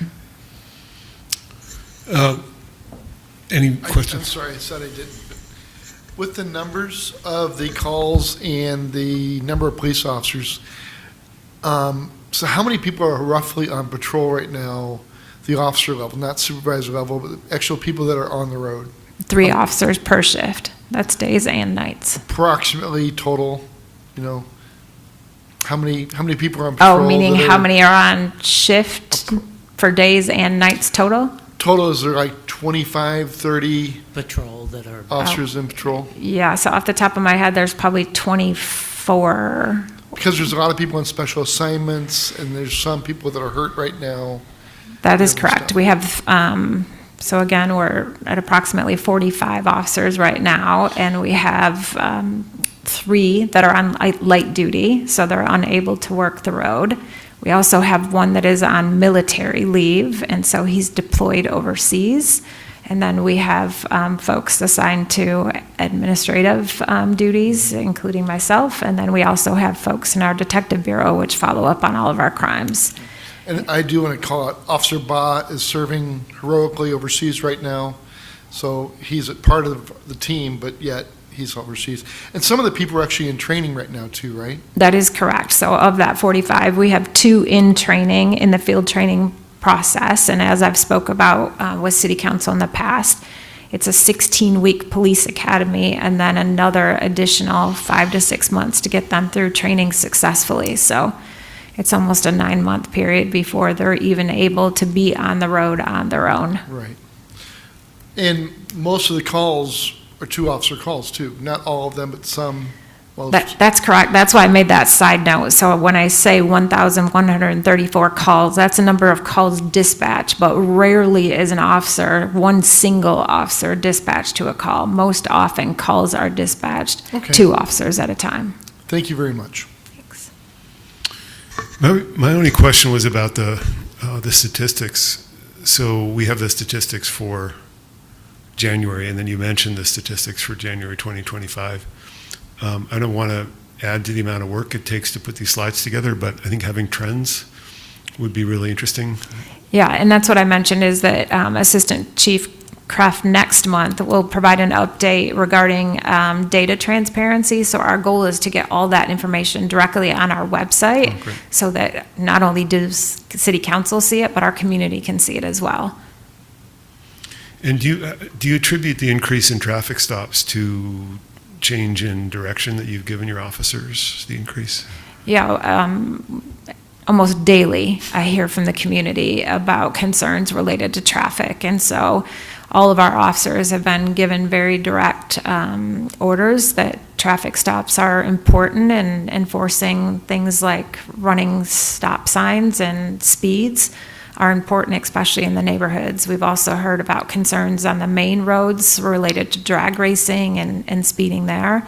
So again, we're always working to try to make sure that our, community is safe, and the people out on bikes and out in, the pedestrian walkways are safe from vehicle traffic. Thank you. Any further questions for the chief? Right. I have Yes, a follow-up, yeah. please. Just because, based on your questions and the website and data you're going to be putting up, I'm referencing public comment as well in terms of the data that's given to the police oversight versus what you're going to put up on a website. Is it one and the same? Is it different? So the intent is to put more information up on our website than what we're able to provide to the commission via the current ordinance. I just want to, so that sounds like you're going to put more information be publicly available. That is correct. Which is more than what you can currently give the commission? Correct. So current ordinance allows us to share information about closed complaints with the commission, where I want to provide on our transparency page more information about how many traffic stops we're making, information about how many calls for service, again, year-over-year data, information about race and gender, information about our unhoused population, our juveniles that we're interacting with, individuals in crisis. I want to get to a point that we're able to share all of that information with our community. I'll just raise a question by me as well, because the information that you provide to the commission is prohibited from sharing that with the public. And you're Correct. saying you're going to share it with the public anyway? So there is information that the commission is restricted from sharing on a monthly basis, but they can provide some of that information on an annual basis. And that the ordinance language specifically talks to that or speaks to that. Okay. Thank you for that information. Further questions, comments? All right, thank you, Chief Brown. Chief Newman. Mayor, council members, city manager, thank you for the opportunity to come and present some information to you. This report is specific to providing you information on the previous month, which would be January. Laid out the reports to come to you that's exactly how to be presented, is with data from the month prior. This last month, the oath of office ceremony was conducted on January 26 for 3 employees receiving promotions and 3 newly hired employees. The individuals promoted are Deputy Chief Garen Vasilian, Captain Chris Lum, Lieutenant Michael Kippers. And the newly hired personnel who were included were firefighter Sam Rajewski, Brendan Horn, and Josh Jones. Regarding the new hires that have come into the department since July, 3 of those employees are currently enrolled in paramedic training. We had opened up the hiring process to firefighter EMTs because there was a short group, a very small group of applicants who were applying. We were not receiving applications from licensed paramedics that were qualifying above the EMTs. So we opened up the doors to bring in EMTs and then provide them with that paramedic training. This does cause an impact on the overtime budget, as additional staffing is required to accommodate their training-related schedules, and ensure that continued provision of emergency services is still provided. We have had one firefighter separate from the department as of this last month, and we will be, in the written report in the back, I did state in there that a new application process has been initiated for the firefighter paramedic position. Only this time, we have changed it back. We are only accepting applications from firefighter paramedics because we've had an increase of interest from licensed paramedics contacting the department prior to the posting, asking about employment. So with the fact that we now have, word is out about our culture, our department, the services that we provide, the community that we work in, the support of the city, and we have people that are interested in applying. So we have now seen 4 different applications come in for that position from licensed paramedics, which is a good turn for us, I believe.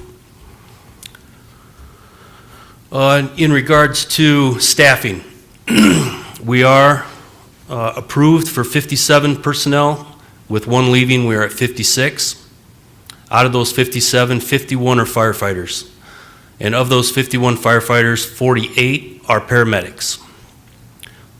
The 3, as I stated, are in paramedic training currently. We have 1 fire marshal, 2 fire inspectors, myself, the train chief, and administrative assistant. That allows us to have 17 personnel per shift with a minimum of 13 on. If we move to total calls for January, we had 551 total calls, 117 of those qualified as fire calls. Now, fire calls don't necessarily mean that there is a fire. That can be anything from, as is listed on the slide there, ALS, which are advanced life support medical calls that require a fire company assist. When we have calls that are life-saving calls with individuals that require an extensive amount of tasks and equipment, we provide an additional 3 personnel off a fire truck or an engine to assist that paramedic unit. 97 of those calls required 5 personnel between those 2 rigs. Hazmat and power line down calls, there were 6 of those, 11 false fire alarms, and 3 fires in the month of January. 1 of those was in Meridian. The reason why I note that is we have an automatic aid agreement with Meridian Township, and we always send them at a minimum 1 of our trucks and 1 of our ambulances with our command unit. So the battalion also goes along with those individuals. Of those 3 fires, all 3 were investigated by our department. The reason we investigated the one in Meridian was because their fire investigator happened to be scheduled off and out of town at that time. So we provide that service as well.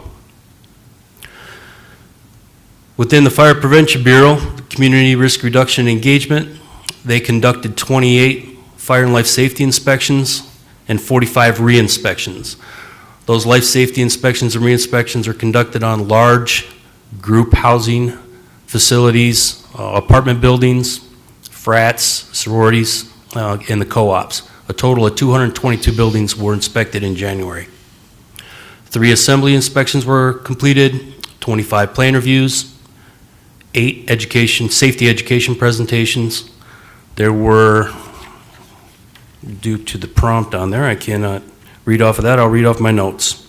There were 18 violation warning letters written and 20 citations issued.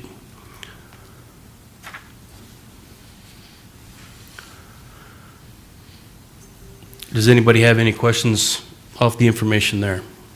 Questions for Chief Newman? I have a couple, but I went first last time. Okay.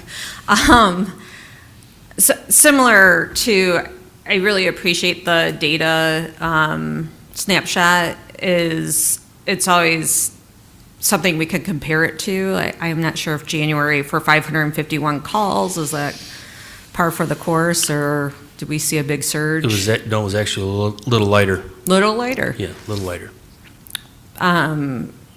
So anyway, in the future, I think We can give that, type easily of provide trend. that comparison, give that data. And then, I know you mentioned the fires, one was in Meridian. I know in the past, we've talked about some of the calls we get from Bath Township on some of maybe the senior care, if I'm recalling this correctly. Have we had any paramedic runs out that way? We have not. Okay, We have not as of the last 2 to 3 months. okay,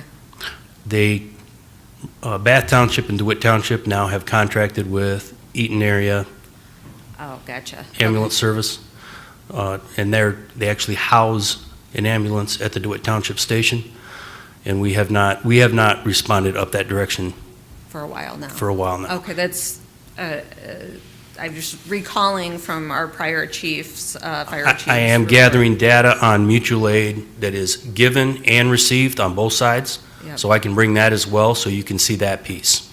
One of the pieces that was in the notes for the calls, I stated in there that of the EMS responses that were listed, 7 of those responses, we responded into Meridian Township, and 7 of those responses, we responded into Lansing. So it's a reciprocal piece for the most part. One of the things that we have now with Bath Township that we didn't have before is an automatic aid on the north end for the northern tier, specific to Hawk Hollow area and the housing areas that they have back in there.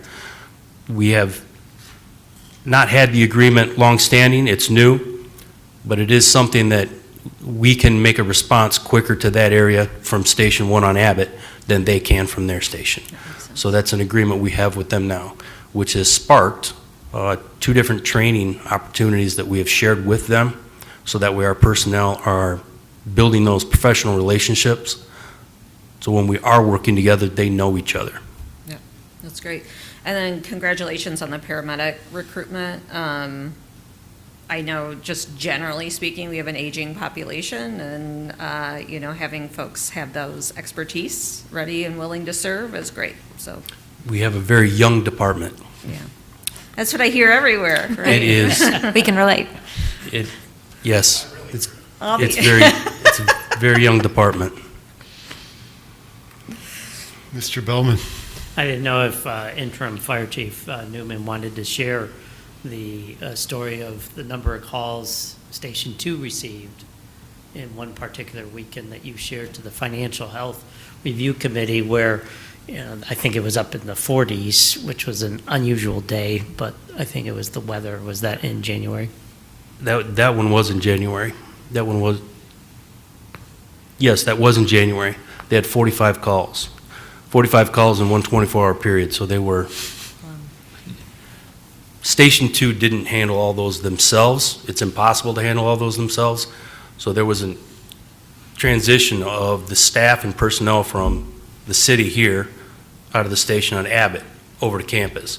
So the majority of our resources were, during that 24-hour period, were on campus. It was quite a busy day. Is it, what was going on in January? Was it cold? I mean, was it due to the temperatures, or did I miss something? Some with the temperatures. It has everything. It is so hard to explain at times. It's ebbs. There's tides. Sometimes it's hard to explain. The full moon, or? I never believed in that. Okay. I never did initially believe in that. It's given some credibility in the last few years, unfortunately. Now that I pay attention to it in a whole picture, not just to my day that I'm at the station. Yep. So it's random variability. Very much so. Okay. It's random. The theory of things being random is not as random as we think it is. It's not as evenly shared as we think it is. There are piles of calls on certain days that just make no sense.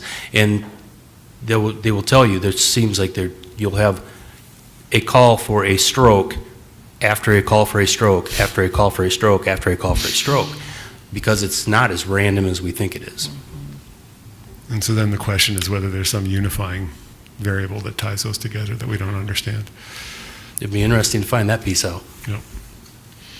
You mentioned overtime being slightly higher because you've got the people in, the EMTs who are in paramedic training are going through overtime. When they get their paramedic training, then that will.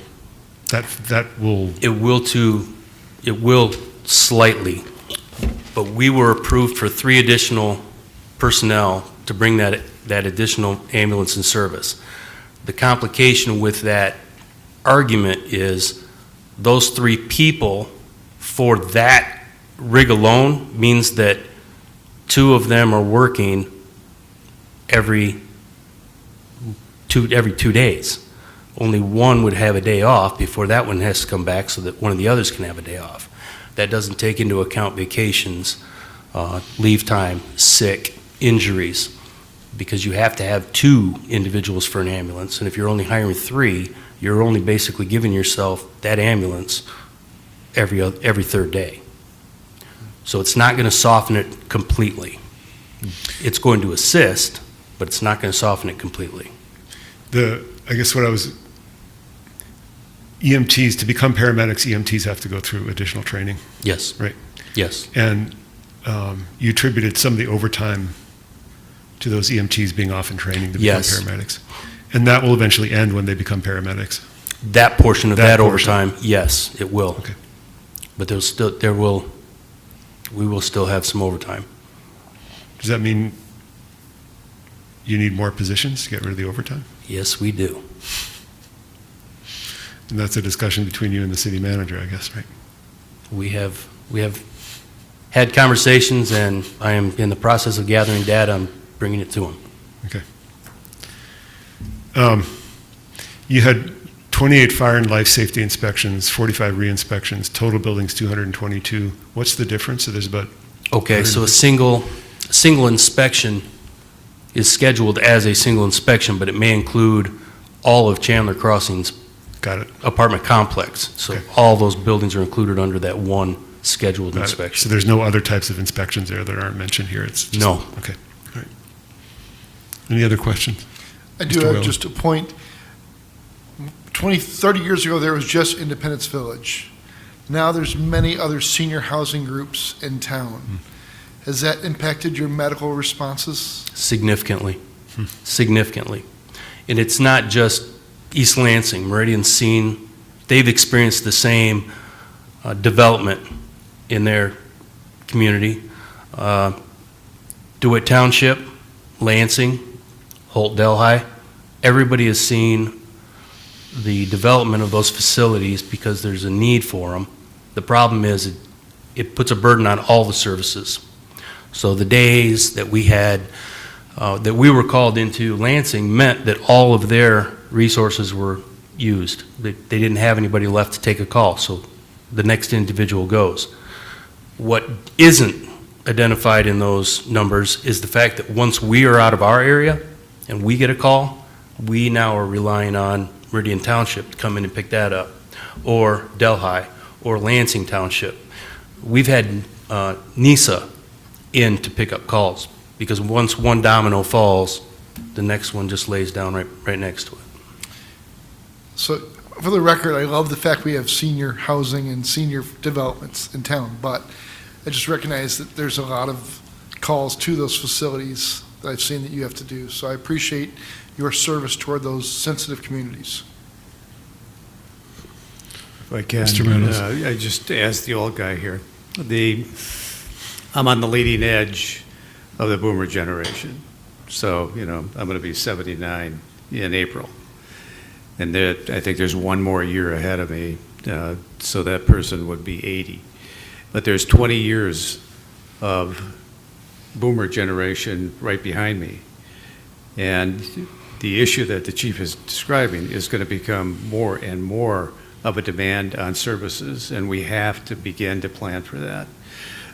The senior housing project that we have up on Abbott Road, north of Lake Lansing Road, still has half of it to be built, which adds another large contingent of senior citizens within our community. As you mentioned, 2 large housing projects in Meridian Township are really pretty much on the borders with East Lansing.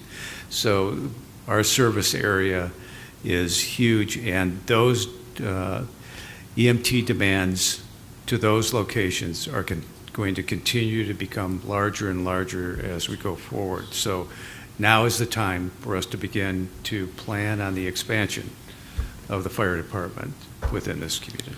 Is this part of the age-friendly community plan? Were you involved? I was not. Okay. It seems like something that would be related to the age-friendly planning. There should be something Agreed. Well, that's worth keeping in mind for future planning cycles, potentially. Further comments, questions of either chief? Okay, thank you both for your updates. Thank you for the Thank you for the opportunity. I think these are good, and I look forward to doing them monthly. Which brings us to adjournment. Is there a motion to adjourn? So moved. Moved by Singh. Second by Whalen. All in favor, say aye. Aye. We are adjourned. Thank you all.